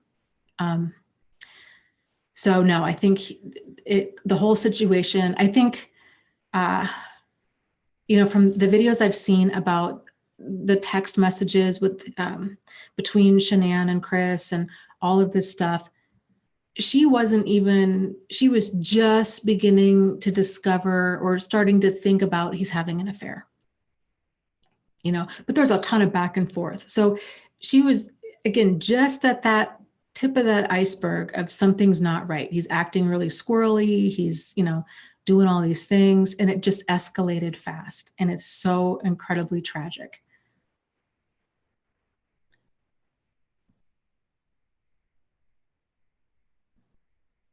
Rob says, a close friend of mine said of my ex, her eyes didn't emit any light. And I remember thinking I didn't see that, but he saw something I didn't. Yeah, that, the look, they can sometimes, and it varies, because sometimes it just depends, I think, on how good they are at being manipulative. There's been quite a few people that I've seen, that I've experienced personally, but also that I'm not going to say who, but there's different kind of creators on YouTube where I'll see some of their videos and I'm like, man, this is kind of really extreme stuff. And they have that look. They have that look of they want to kill you. But it's so weird because then there's this contrast between this kind of content that they're creating of seeming like a very, kind of quote unquote woke, spiritually aware person. And it's everything about this person just radiates evil. I don't know how else to say it, but, it's just, and they're a pathological liar. So it's not just the look. Like, they just have this long history of these outrageously delusional and grandiose stories. But some of them, like, let me think of a good example of somebody who's living a double life and who's a compulsive liar. Bill Clinton, probably be a good example. Bill Cosby would probably be another example. Scott Peterson. I would even say Chris Watts did a pretty good, even though it came across, like both those guys, Scott Peterson and Chris Watts, it came across as kind of lacking emotion, but they can still say and do all the right things, and they can seem concerned and charming and, all of this kind of stuff. I dated a guy when I was in high school, and he would have had what we're talking about, the shark eyes. There's no depth there. There's no empathy. There's no remorse, total lack of regard for other people. That guy was terrifying. His nickname was Psycho. I think that's another pretty big flag. If somebody's nickname is Psycho, just err on the side of caution and just don't even go there. But the two men that I was involved with much later in life, both came across as really sincere, caring people. The emotions that I saw in them that were insincere or off, it wasn't their eyes, it was them crying. Both of them. There were times that they were crying and it was way over the top, like way disproportionate to the actual event that had happened. And that registered as bizarre. And with the second guy in my life, it registered as this guy's putting on a show. I don't know why. I don't know what angle, like why he would do that, but this isn't sincere. So, okay. Okay, Veronica says, do you think it could be demonic, indicative of spiritual brokenness? I ask this because I've seen that same empty darkness in my abuser's eyes. I think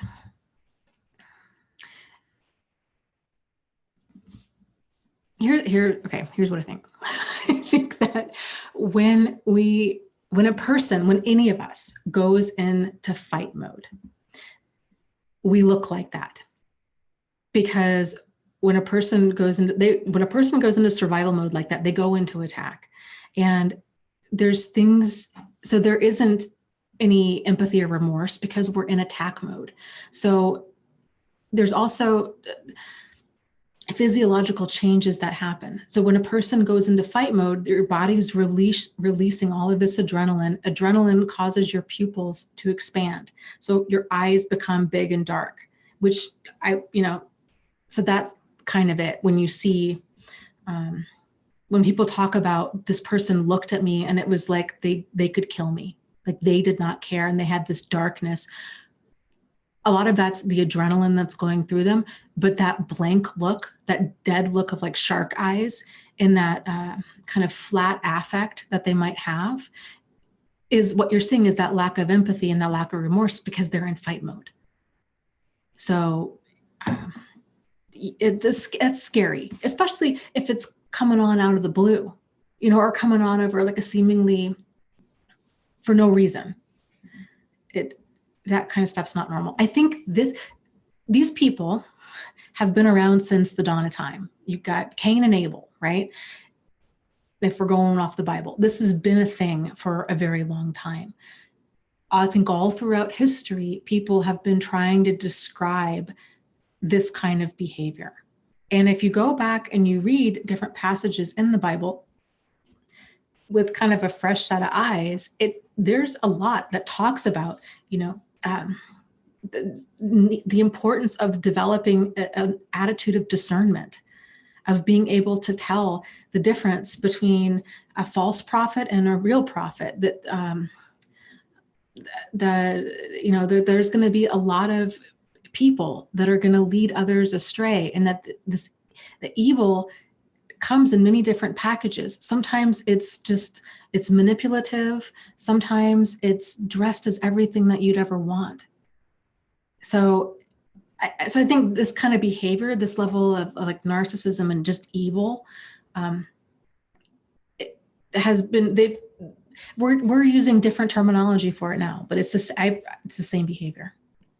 And I guess you could call it a form of spiritual brokenness in the sense of, if you're looking at it just at a spiritual angle, that when a person there's such a high degree of narcissism, they're so self-oriented to the point where they feel entitled to do whatever they want to other people. There is no room for spirituality inside that person.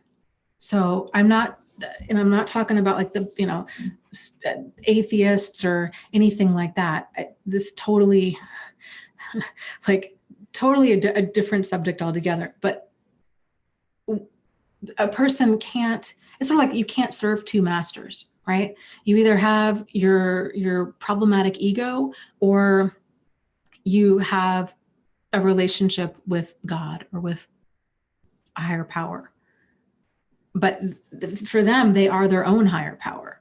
So, and this is where it's wild. It's wild when you see people, that it's like, how does this work? Where they seem to understand, they profess to be Christians or whatever faith. They go to church. They seem to understand the concept of morality, but they can't seem to really apply it to their own life. And they may even be sincere in their interest in morality or, awakening or what have you, but they might be baptized. I mean, you've got all these Catholic priests that were raping children, that's how does that work? Then that stuff happens in any religion. But when a person is missing these kind of key fundamental aspects of their personality, when their ego is so out of control and there's no way to regulate it, and it's like there's no internal steering wheel or brake pedal to their behavior, it doesn't matter. Like, they can get baptized, they can find God, they can do all these things. It's not going to impact their behavior because it's just not how they work. It's wild. So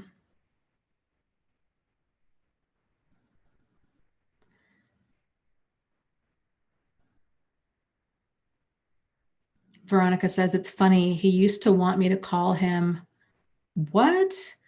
It's funny, he used to want me to call him my higher power. Is it beneficial at all to seek legal recourse or just get the hell away? Cain and Abel is an equal parallel. Yes, my most recent. Whatever, you know your situation best. So if that thing, the level of grandiosity and arrogance and entitlement that he would even want anybody to call him a higher power is just jaw-dropping. And it's so weird to me that a person could even say something like that out loud and not hear how ridiculous sounding they are. Like, what? It's just outrageous. If you do decide to take legal action, I would just be very careful. And that goes for anybody with dealing with these kinds of people. They can escalate quickly. They don't care. So just err on the side of caution. Be aware. Kind of turn up your situational awareness of if you're going to your car, parking your car. This goes for men too. Parking your car under a streetlight, not having them come over to your house, not meeting them at their house, not meeting them in any type of kind of secluded location, not just documenting everything. If you ever feel at any point afraid, I'd keep some sort of protection on you. I've got bear mace. I have bear mace all over the house. That's my go-to. Something, whatever you feel comfortable with. But whatever, if you do have protection, it's got to be something that you're comfortable using. So just know that. It's, yeah. Okay.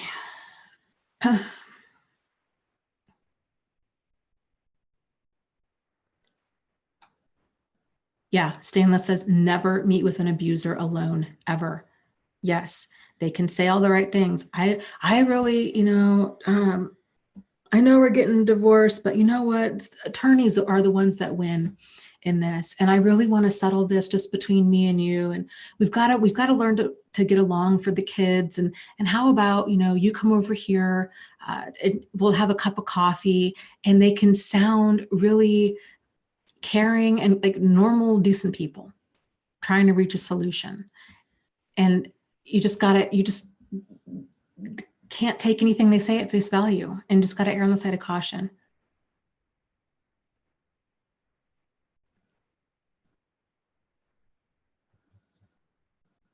So,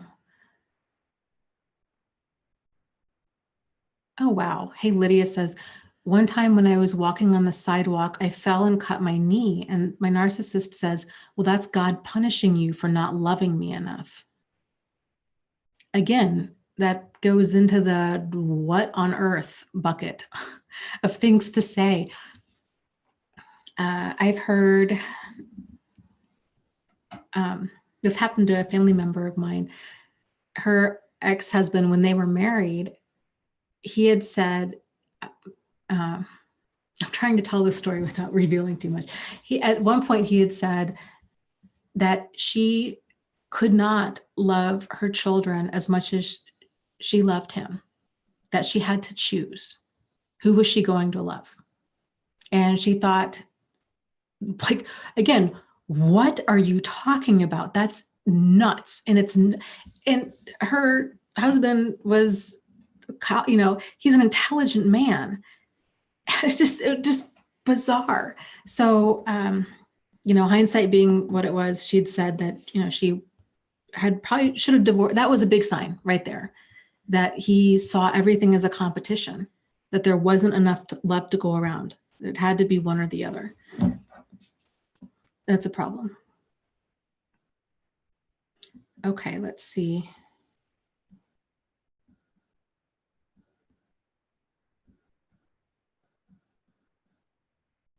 Okay, Jen, this is a good question. This is from a while ago, so sorry.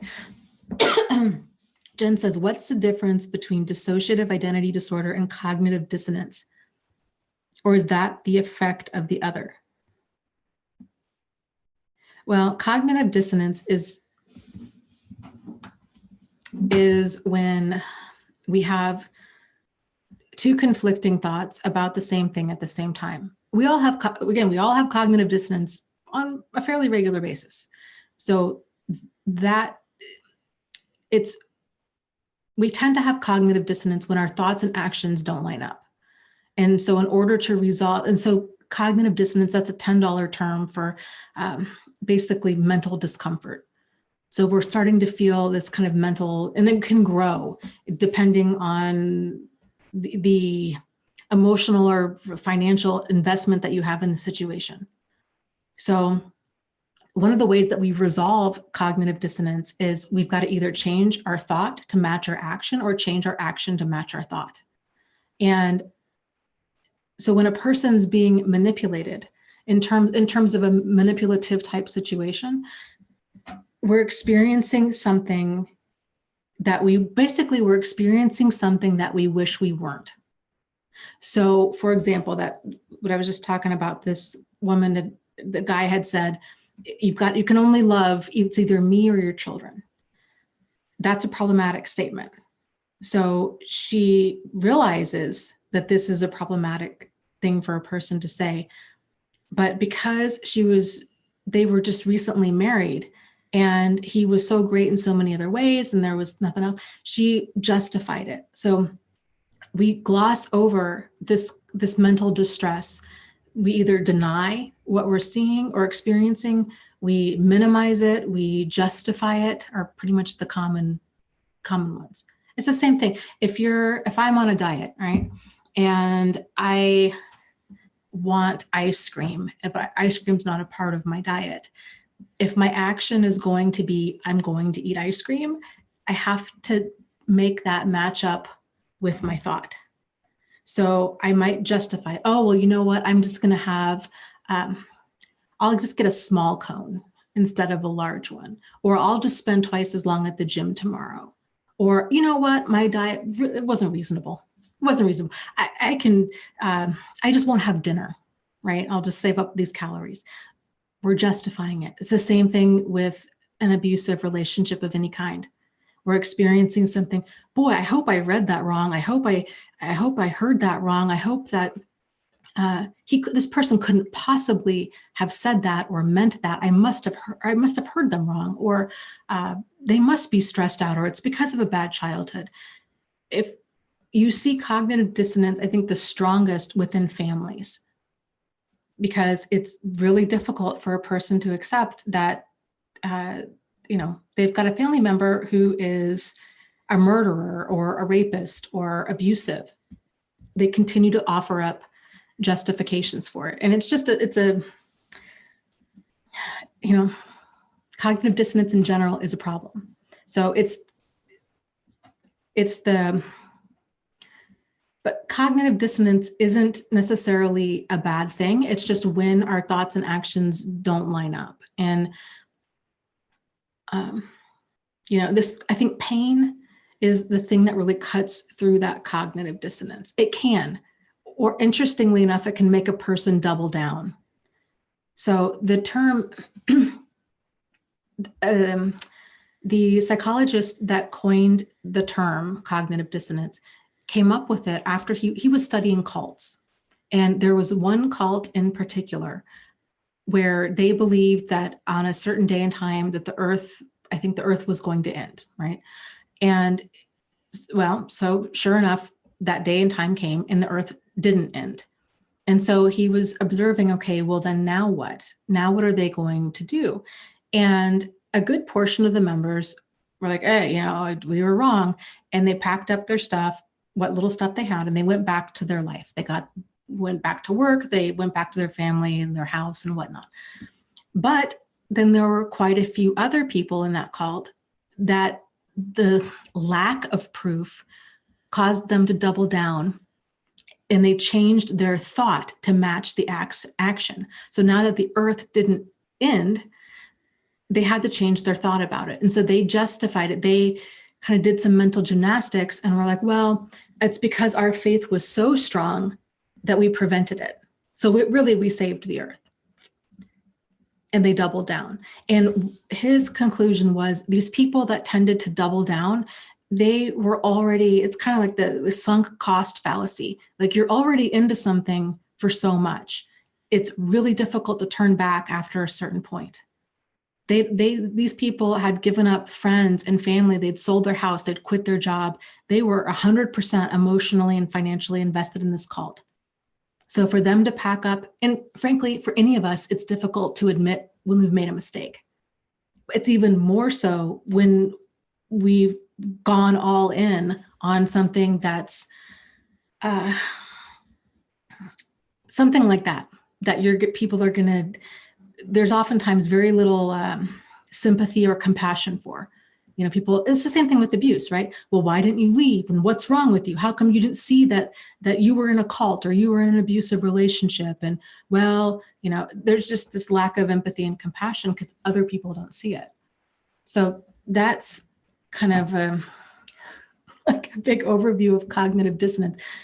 Dissociative identity disorder, dissociating is, to a problematic degree, is when we just can't handle, when reality becomes so painful and there's so much to take in, it's like our brain it's trying to protect us because it kind of knows on some level, this person, we're going to go into emotional collapse if we take all this in. And so it just takes in little bits at a time. And so there's just this kind of shifting in and out of reality and being present and then not being present. And this is also why trauma is such a fragmenting thing. And people that have gone through it struggle with actually knowing what happened. Or they'll remember bits and pieces of it. And then you're shocked, like, oh my God, how did I forget that?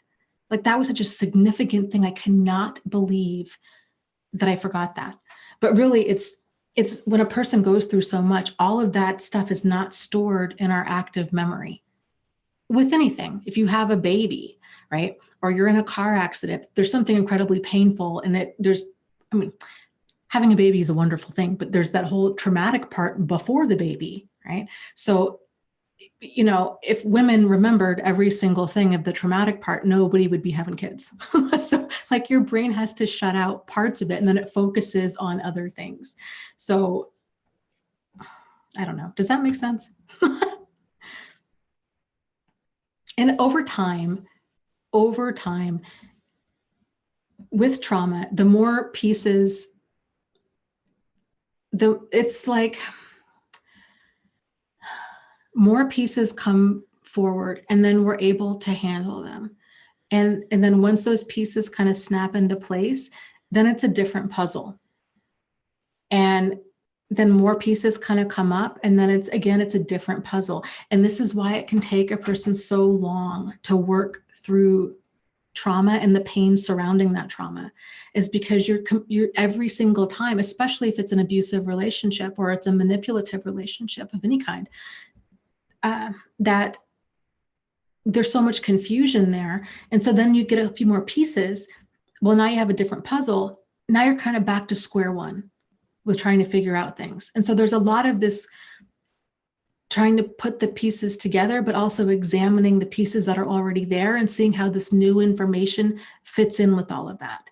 Because another part of this is people, if a person's been through, child abuse, if they've been abused as a child, or if they've been in an abusive relationship, especially for years or decades, their understanding of things is not accurate. It's generally more of the abuser's interpretation of things. And so when they start to get, we were talking about earlier, these three major milestones that are part of this awakening with healing, when a person starts to get back in tune with themselves, when they're on that level, kind of level 2, level 3 part, they start realizing, oh my gosh, my understanding of my childhood is more of I was continually told this wasn't a problem, this was okay, I deserved it, all of this stuff. So there's this time where, or a relationship in general, where a person has to realize all of these are toxic messages, and getting an accurate portrayal of who you are if you're the target of a bully isn't going to be an accurate portrayal of reality. So then we have to kind of construct, well, wait a minute, who am I in all of this? And there's a lot to figure out. So, okay. Yes, Bonnie says, yes, Dana, I so agree about the pieces to the jigsaw puzzle. The answers start to reveal themselves piece by piece. Yes, they really do.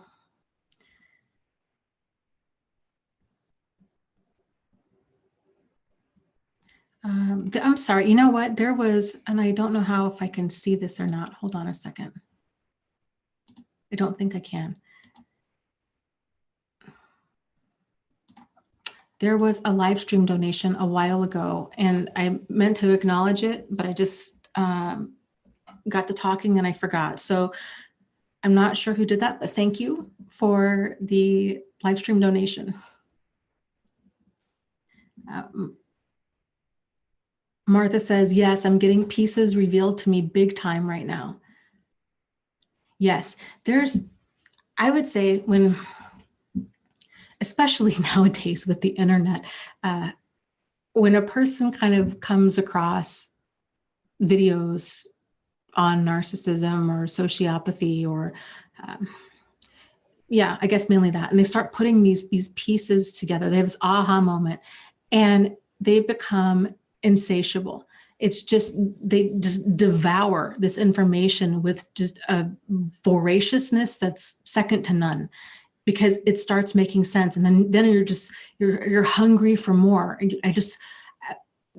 There's this almost like sense of urgency and fascination, I think, of trying to understand what we went through. And in part, I think that's because it's a self-protective thing of, we need to figure out what caused us pain so we don't have it happen again. So there's kind of that primal drive within our brain, but then there's also that part of, just logically trying to figure out what on earth happened. And that's very common. And I would say that there's, for most people, I would say that lasts for probably about at least a solid 6 months, where they're just watching videos hours upon hours every day. They're reading as much as they can. And other people are worried about them, and I get it. And they're talking about this stuff nonstop. And it's just because certain lights go on and your life just starts to make sense. So that kind of stuff does tend to settle down in time. And it's part of healing from trauma is understanding trauma, understanding what we went through, and talking it out is oftentimes a really important part in that. And getting that it's getting validation from other people, I think, is probably the biggest thing, because it just feels like you're alone. Like, no, this is so wild. It's like a Lifetime TV movie. Like nobody else, I mean, my God, like how is this my life, So it feels like you're all alone, but you're not.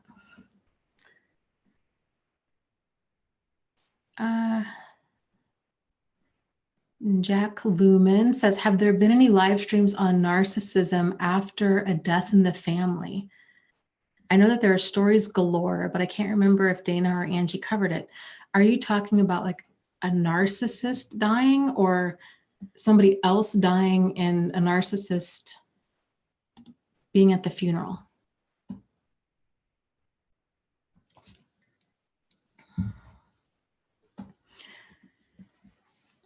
I'm going to see if this person answers.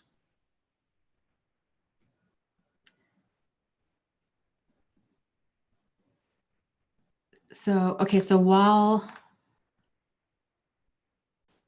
I'm waiting for an answer, just a reminder, book club tomorrow night, 6:30 p.m. Eastern Standard Time. We're going to be discussing the book, The Tao of Fully Feeling by Pete Walker. It is a fantastic book. So I hope you guys can make it. Let's see. Oh, good. Cosmo of Compassion is here. Fantastic. And Miss Lady Girl says, you have been in my thoughts. Yes, and mine too. So we're glad you're here. We're glad you're here.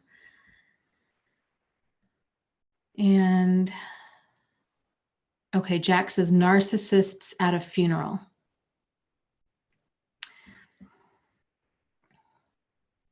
That can go down any number of ways because, you know, again, they're all different. You might see a lot of, if you think about their behavior, it tends to be dramatic, erratic, and emotional. And that kind of stuff can come across in a wide variety of ways. They might come across as dramatic, where they're telling all kinds of stories that may or may not even be true about their relationship with this other person, the person that died. They might, I don't know, show up in an outfit where they're trying to get all of the attention on them. They might, you know, that kind of stuff. I'm trying to think. The emotional stuff you might see is a total lack of emotion, where they just don't really, which, I mean, just people handle grief differently, but for narcissists, it tends to be a general look of indifference.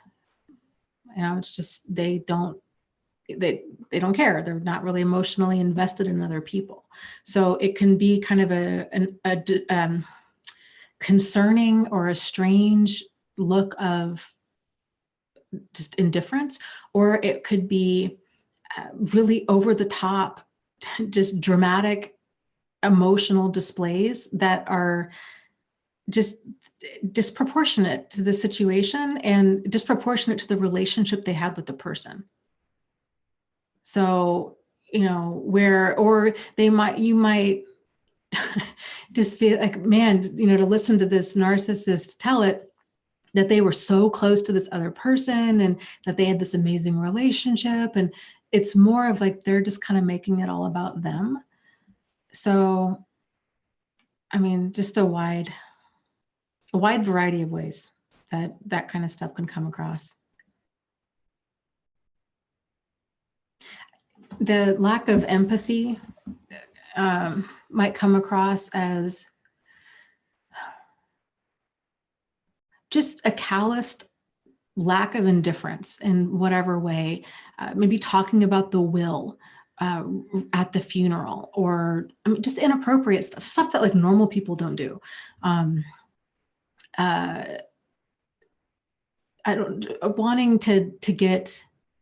Wanting to have stuff really done on the cheap. Just stuff that just shows kind of just a lack of, I don't know, just a lack of attachment to that person.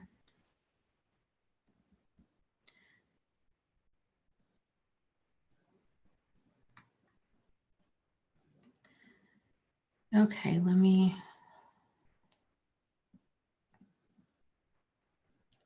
scroll up here.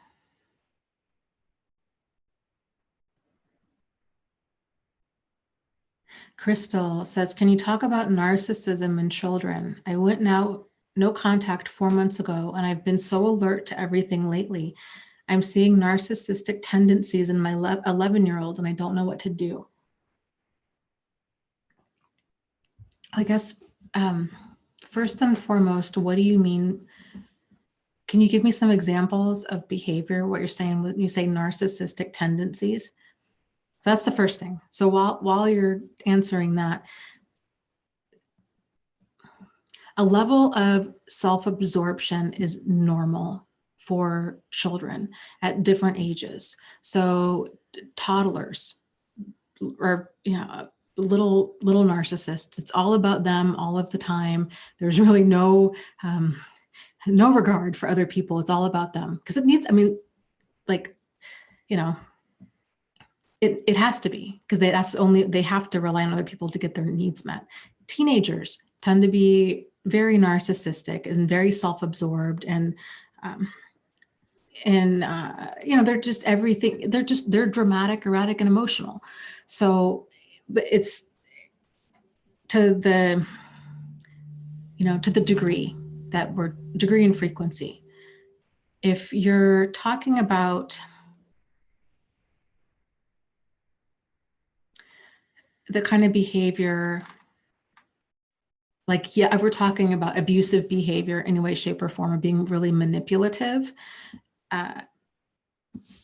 if a child, okay, if you are in an abusive relationship or have been, and even if you leave the person, it's important to realize that child has also been in an abusive relationship.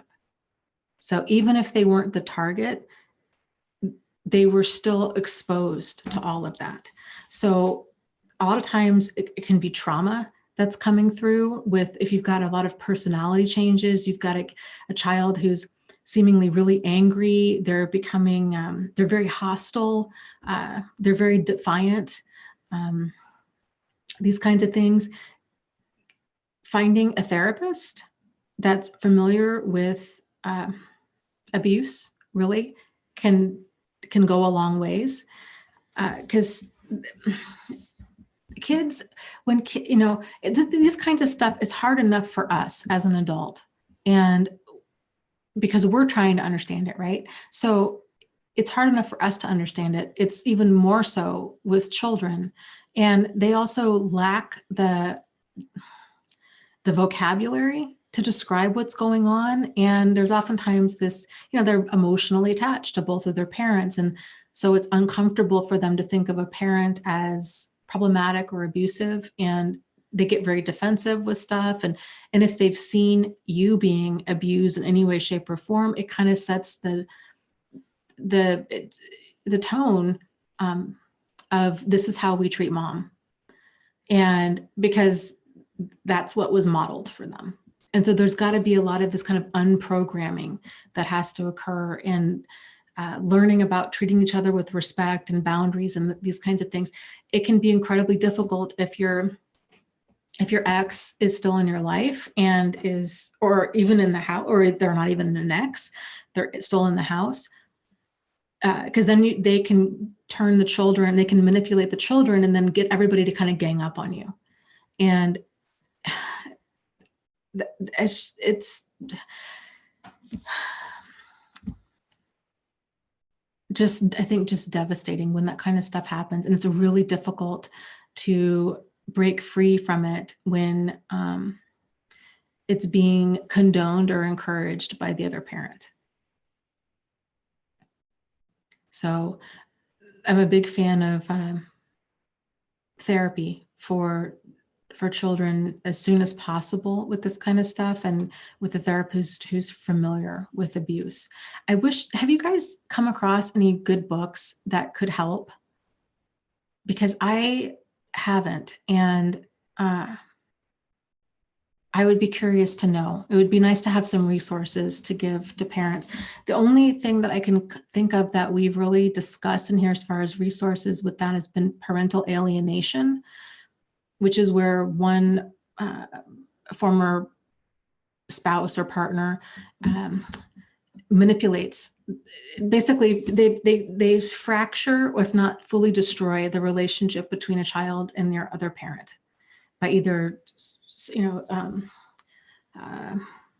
kind of poisoning the well, basically, saying a bunch of things about the other parent, putting the other parent in a bad light, talking about how this other parent is the cause of, little Timmy, you could have had so much more for Christmas if we'd stayed married, but, I've got to give all my money to your mother, or, to your father, or whatever, or your dad's a deadbeat dad, he doesn't give us anything. This kind of stuff. Like, that's the kind of stuff that causes parental alienation.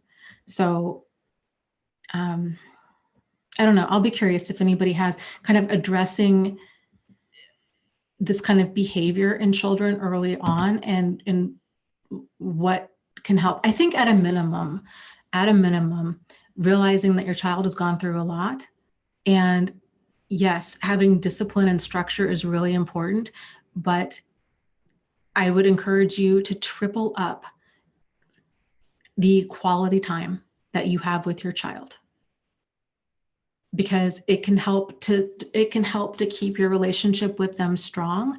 And it can also give them that sense of reassurance that this is a safe place and that you care. that's so important. And it can be going and seeing or renting or whatever, a movie that they like, or going out for, I don't know, a hamburger or something after school, and just listening to them, taking a sincere and genuine, sincere interest in what's going on with them. Really just building up that relationship with them. It kind of goes back to the whole thing, like, people don't care what you know until they know that you care. So really reinforcing that, letting them know that that they can talk to you about anything, and that they don't need to take sides, and that you love them and that you care. And so things like this, having a game night, having just doing things that can be bonding activities.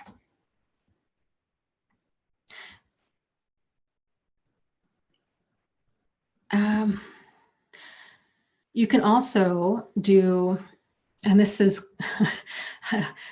this is kind of manipulative, but sometimes you got to fight fire with fire. If you are familiar with the concept of trauma bonds, it's basically it's the when the low times are really low, and then the good times are really good, and it's the fear of the lows, and followed by the relief of the highs of, okay, everything's going to work out, everything's fine. These things forge bonds between people. Trauma bonds don't just happen with an abuse. It's any type of dynamic where there's that kind of something's really scary, and then there's the relief of, oh, we're going to make it through. So on a much more mild end, it can be seeing a scary movie with someone. I'm not recommending that you go see a horror movie with your 11-year-old, but it bonds people. It's bizarre the way the human brain works. So these kinds of going to a haunted house, going on a roller coaster, going anything where there's this panic that kind of creates this, it's us against, like, we're going to survive this. It's us against the roller coaster, even though that sounds strange to say it that way, right? We're going to get through this. And there's all the you're screaming as it's going down, and then there's the relief of it's going up, and then there, it's just, it's the same. It's highs and lows. So doing kind of bonding activity, the people at work environments do this all the time. These kind of quote unquote trust building exercises they have people do, where you go to some sort of like ropes course where you're having to walk across a telephone pole, and you're swinging from a trapeze and this kind of stuff. That's why that stuff is so bonding, is it creates that feeling of, we got through this together. It's why being in the military is more bonding than being in a book club. So even if a person's in the military and they never go to war, they never do anything, it's boot camp is meant to be that bonding experience. That's why. So, okay. So that kind of stuff, it can help with kids. So when you're thinking about having activities with them, if you've got this kind of stress, there's this tension in your relationship, finding activities that can be similar to that, can help to reestablish that bond, is I guess what I'm saying.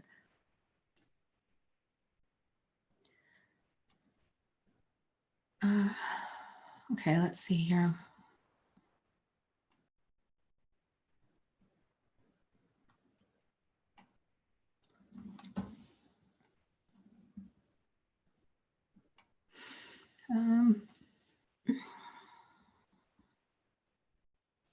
Okay, let's see. Mala says, Dana, I also have another question about splitting. I feel that since all of this has happened to me, this trauma, my handwriting has changed. Is this normal? So I would say yes. I don't know how much this has really been studied, but if you think about it, our handwriting it can be very indicative of what's going on in our life. When we're incredibly stressed, here's an example. Okay, when we're incredibly stressed, we tend to to press down a lot harder. If a person is relaxed, it's not as, the pressure is not as quite there. Here's a personal example. When I get really stressed, and I would say when I'm feeling really anxious, and probably it has to do with like a lack of control. If I'm feeling like anxious and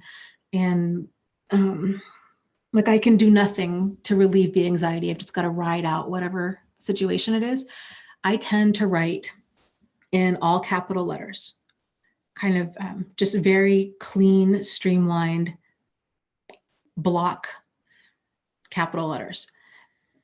When I am writing, I don't know, when I'm more relaxed and when I'm feeling more connected to other people or wanting to be connected, when I'm writing a letter to somebody or a card, my handwriting is slanted, would be to the right, I guess, to the right generally, and it's cursive and it's more free flowing. When so I guess the point is my handwriting changes a lot. There's sometimes where it's up and down, kind of big letters, sometimes not. My handwriting has always been that way. And that used to cause me a lot of stress as well, because I didn't see that so much in other people. But I think I think certain people are just wired a little bit differently. And when we express our emotions differently. And here's another example. There was a guy, real quick. Thank you, Joe, for the live stream donation. There was a guy, I used to work in a group home. This was many years ago. And he didn't talk, he was mute. And he had a lot of health issues. Okay. And you could tell when he was upset, and he used to draw, and you could tell what was going on with him physically by his drawings, because he would draw with crayon and they would start to become we're to the point where you're smashing the crayon down, and it's up and down, and it was dark colors. You knew then, we need to get to the hospital. He had like a bowel resection, and it was ongoing issues for him. And so he would get impacted. It was just awful. He just had a ton, the poor guy. Anyways, so when things would start to get bad with him, they would get bad fast. And so we would have to go to the hospital. We were at the hospital frequently with him. So you could kind of tell, okay, there's something off. Like there's something's not working here. This needs to be addressed. So I wouldn't let that freak you out. It's just one of the many ways that I think our body's trying to communicate what's going on inside of us. So you might find it kind of worthwhile to keep a journal and to kind of track these different writings in your handwriting. And either now, if you're aware of how you're feeling when you're writing these things, to kind of try to connect that. Like, okay, is my handwriting this way? How am I feeling right now? Am I feeling really anxious? Am I feeling depressed? Am I feeling fearful? How am I feeling? And I think too, you have the benefit of hindsight. So like 6 months out from now, you can look back and see this stuff a lot more clearly. So like the example I was giving with my handwriting, at the time, I just thought I couldn't land on a handwriting style. Like I didn't connect that to anything for a very long time. And it wasn't until much later that I was able to realize, oh, this is just what's going on with my different emotional states. I don't know. People handle stuff all kinds of ways.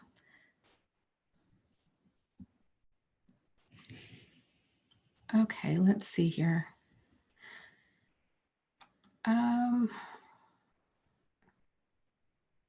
Okay, so Mala says, okay, well, should I force my handwriting to go back to normal, or is it okay to leave it this way?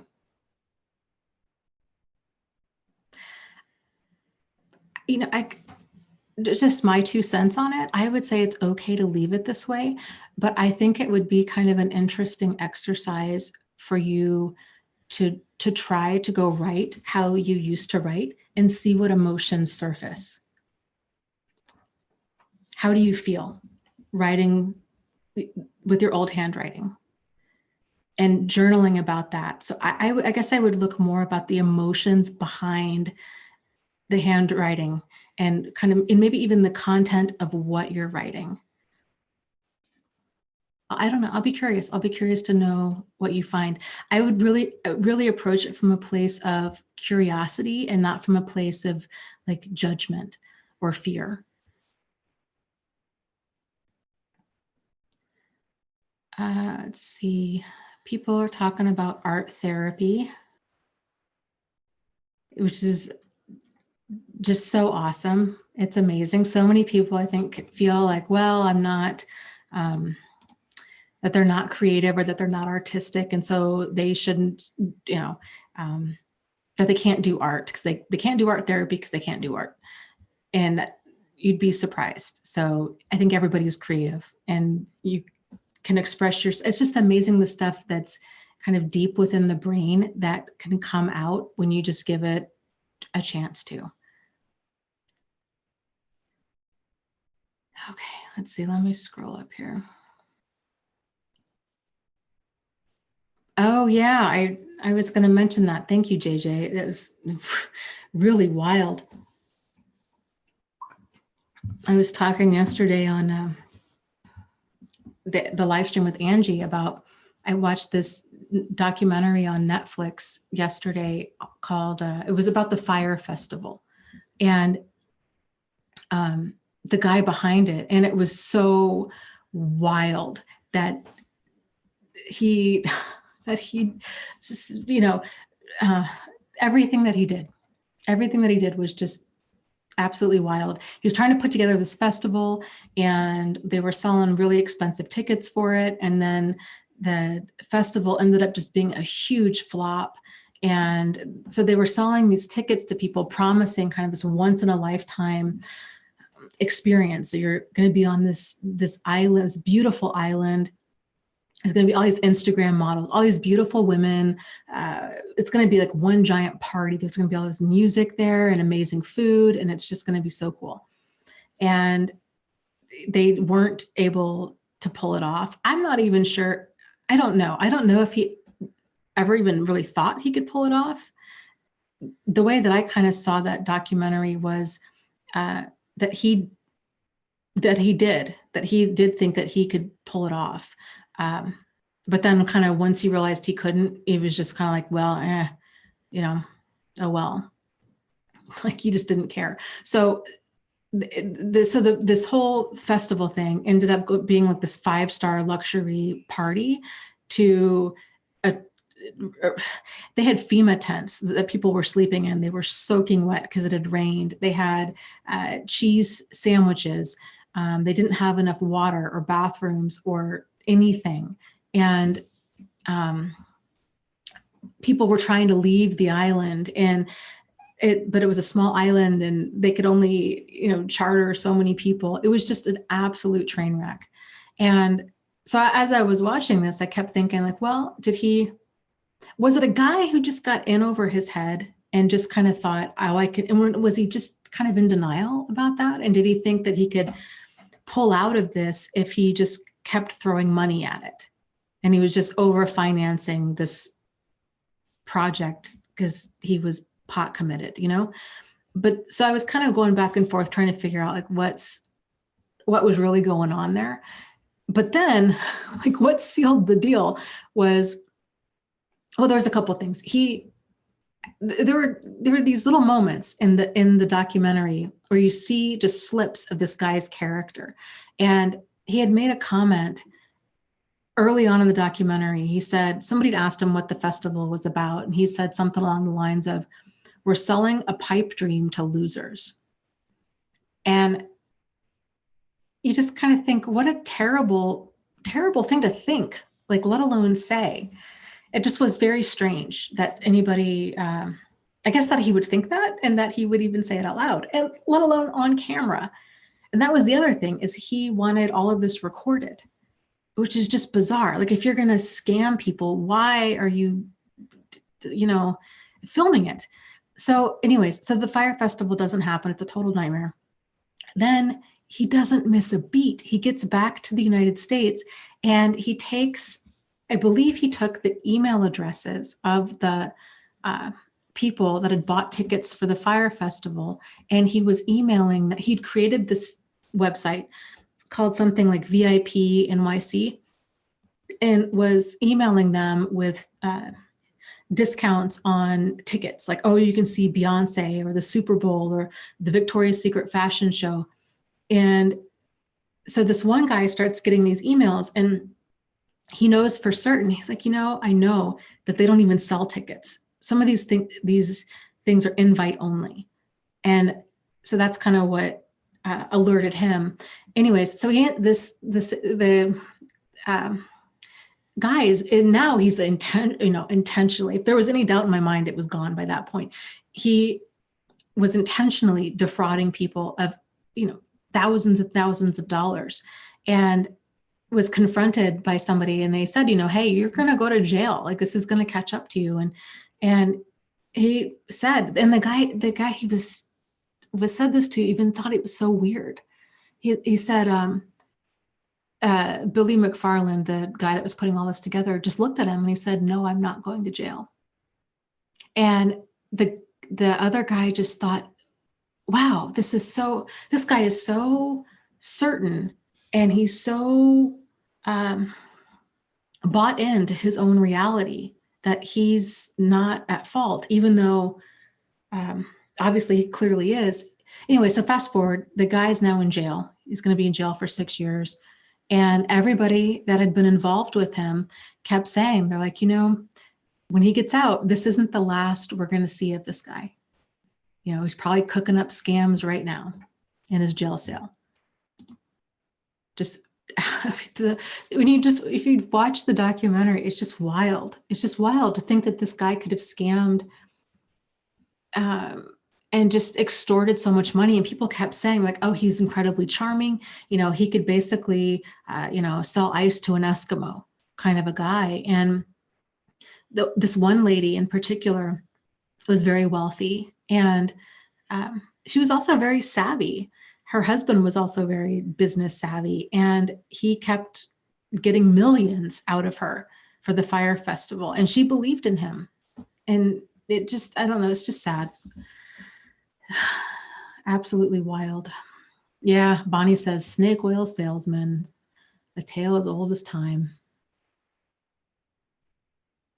High Quality says, parasites, they're everywhere.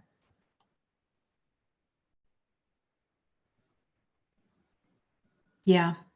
And, anybody, that's the thing, anybody can get caught up in this. So it's not just because we might have had a traumatic childhood or we went through a traumatic relationship. This kind of stuff, getting grounded in your reality, getting grounded within yourself,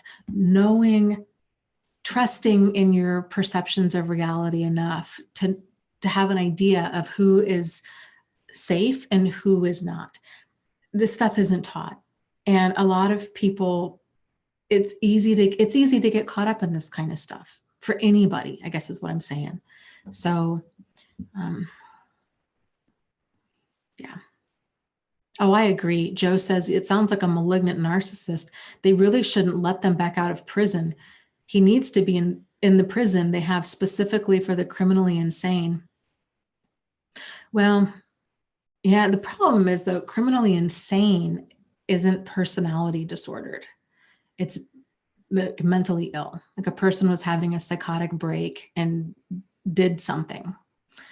So there's this weird kind of loophole or a hole in the legal system where you've got the usual suspects, like the main problematic people in society, the antisocial personality disorder, the narcissistic personality disorders. These are the frequent flyers. These are the people that to an extreme end, that are in and out of jail, that are wreaking havoc. And especially antisocial. And the thing is, though, with our legal system, the way things are set up is unless a person actually does something, then there's no, like, nothing the law can really do.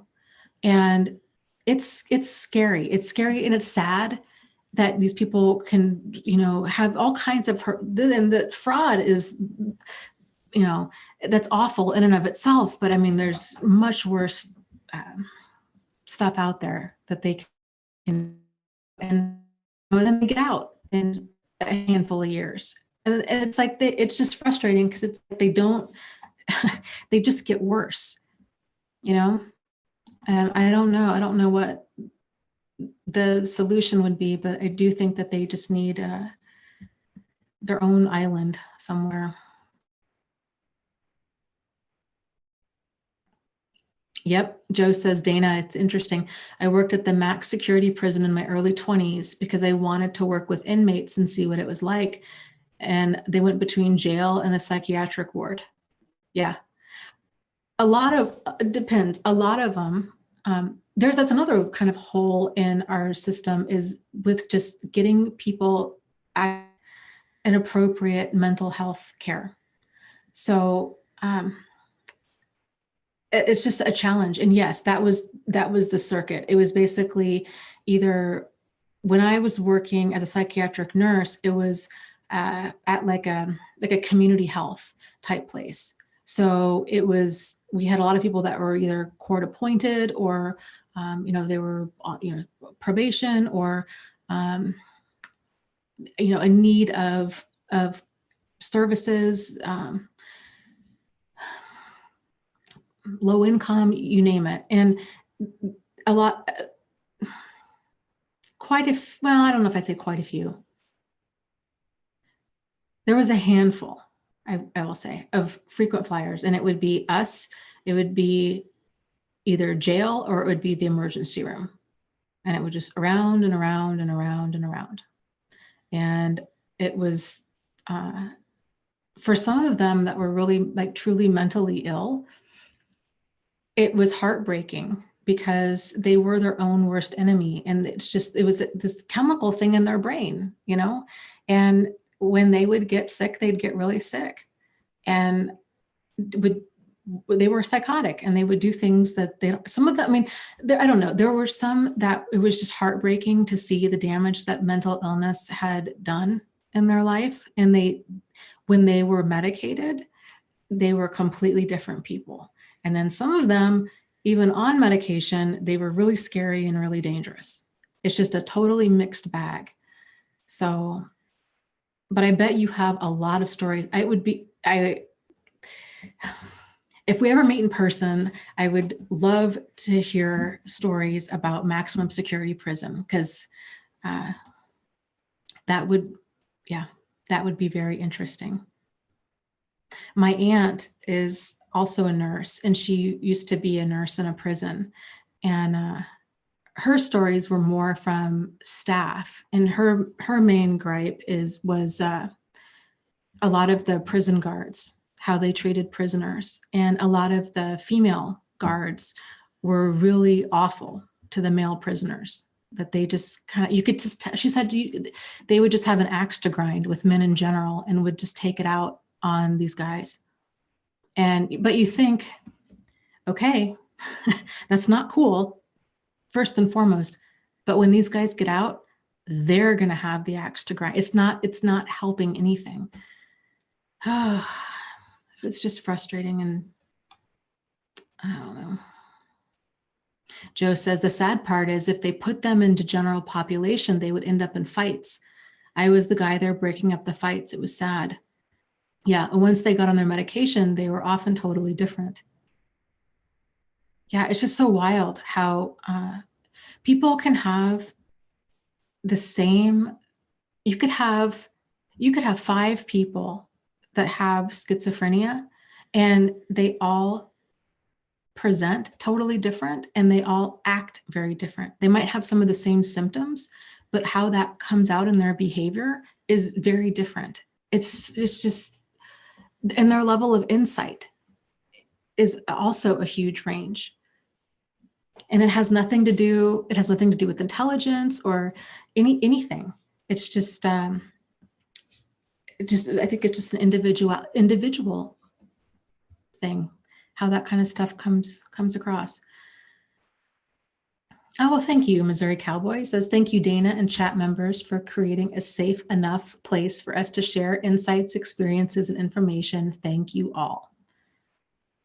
Well, very cool. Thank you for your live stream donation and for your kind words and for everything, for you and everybody else, everything that you guys do in the chat. It's what makes these streams, I think, so enjoyable, is all the comments and the support from other people that you guys give each other in the chat. Is just really great to hear or see.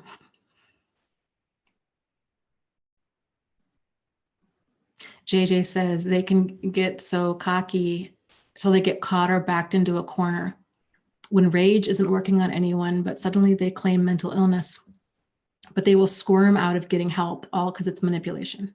Yeah. Oh yeah. I mean, people that get in trouble, they'll throw out everything to try to save their tush. And saying that they're, I mean, you hear, you see it all when you work with this kind of stuff. People that are claiming that the voices told them to do it. And sometimes they'll even put on this little performance for you, showing that they're schizophrenic. And that's, I think, the main one. And it's so laughable because how it's like you can tell that they're putting on an act. Like they're showing you what they think a schizophrenic person acts like.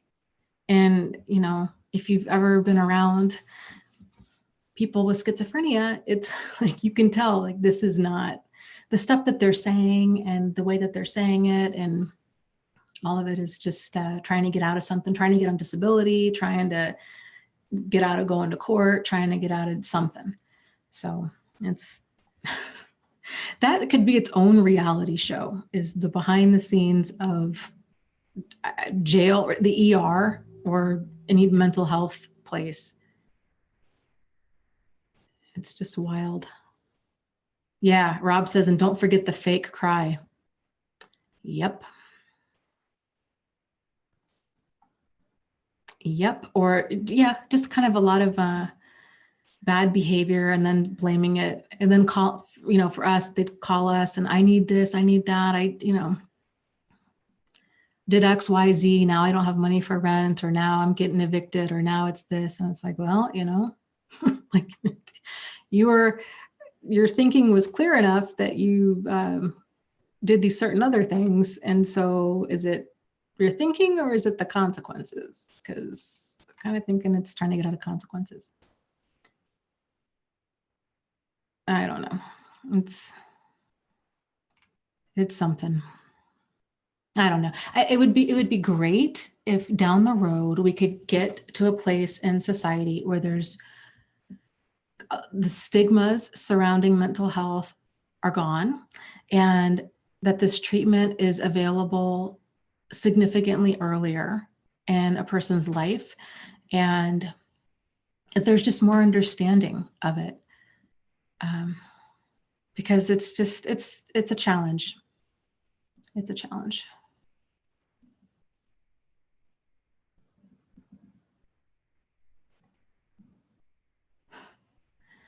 So, okay. Well, I think we are over on time. Yes, we are. So let's do, we'll do like a grounding meditation, and then we'll call it a night. And then just as a reminder, book club tomorrow, 6:30 p.m. Eastern Standard Time. If you are interested, we're going to be discussing the book, The Tao of Fully Feeling by Pete Walker. So with that said, how about let's take a moment to get comfortable. If you're in a chair or if you're lying down, to get comfortable in your own space and in your own body.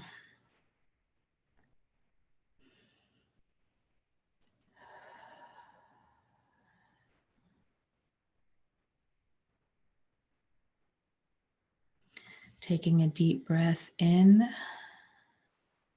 through your nose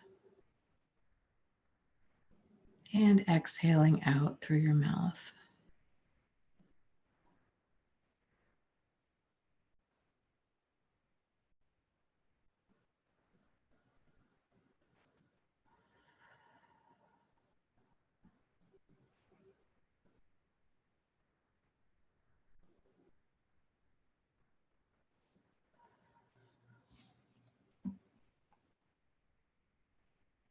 Noticing what it feels like to be fully present in your body. Noticing the temperature of the space that you're in, if it's cool or warm or just right.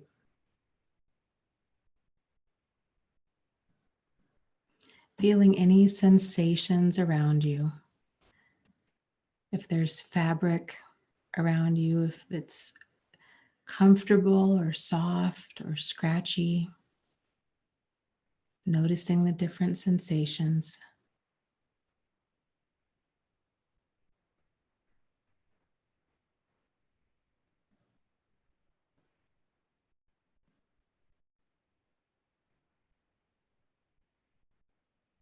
Being fully present in this moment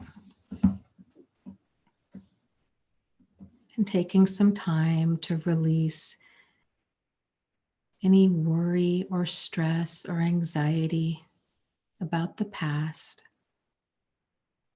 or about the future. Just being here in this moment.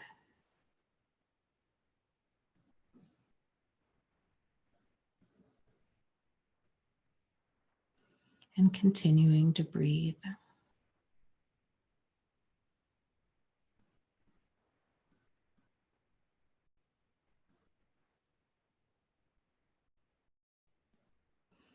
Let's take a moment to visualize a waterfall off in the distance. Beautiful, healing waterfall with sparkling water that's just misting up. And as you walk closer towards it, wanting to walk underneath it, and having the realization that once you do,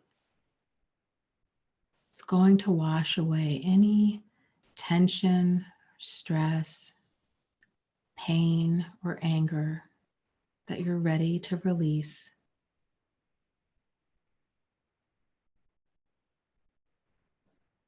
This doesn't mean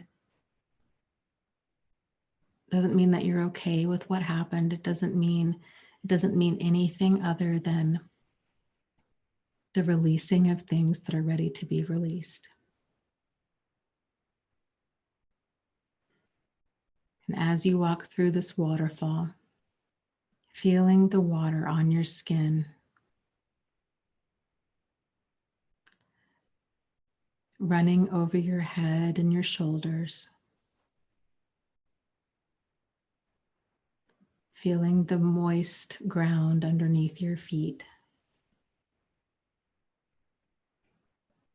releasing any of that tension or pain, anything that you're ready to release.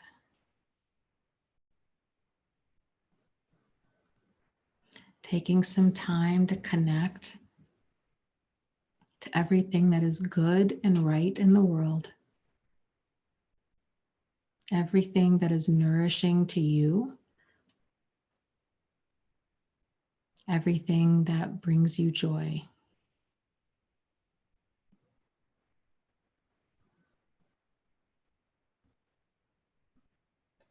Noticing the difference in your body as you connect to that positive energy.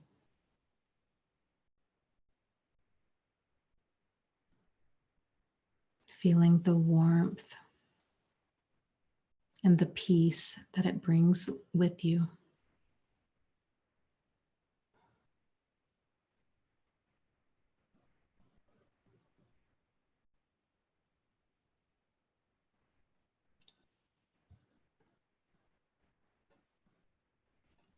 Let's take a moment to give yourself an energetic hug. Just acknowledging how far you've come, how strong you are, that you are a warrior. You've been through so much.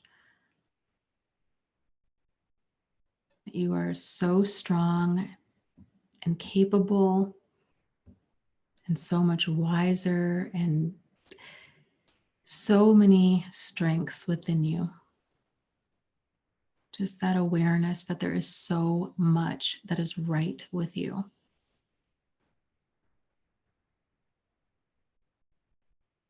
Leaning into that confidence in yourself of that deep down, you know what is nourishing for you and what is toxic for you. You know, your inner self knows.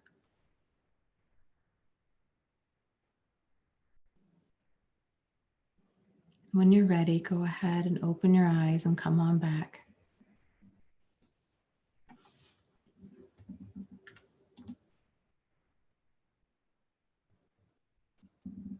So, okay. Thank you so much for being here, everybody. And I hope to see you tomorrow night at book club. Oh, real quick. Graceful asks, I'm not a professional life coach or a therapist. How can I be involved in helping others going through this type of abuse?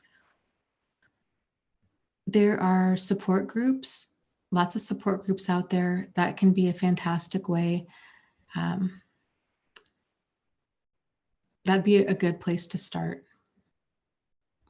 It's amazing just giving people a place to listen and trying the best we can to come from a place of compassion and non-judgment, and just holding space for another person as they kind of work through everything, how far that really goes. And just validating a person's experience. So, yeah. Okay. Good night, everybody. Lots of love to you. You are not alone. You are not crazy. And you really can move forward and heal from this. So take care, and I'll see you tomorrow. Okay. Good night.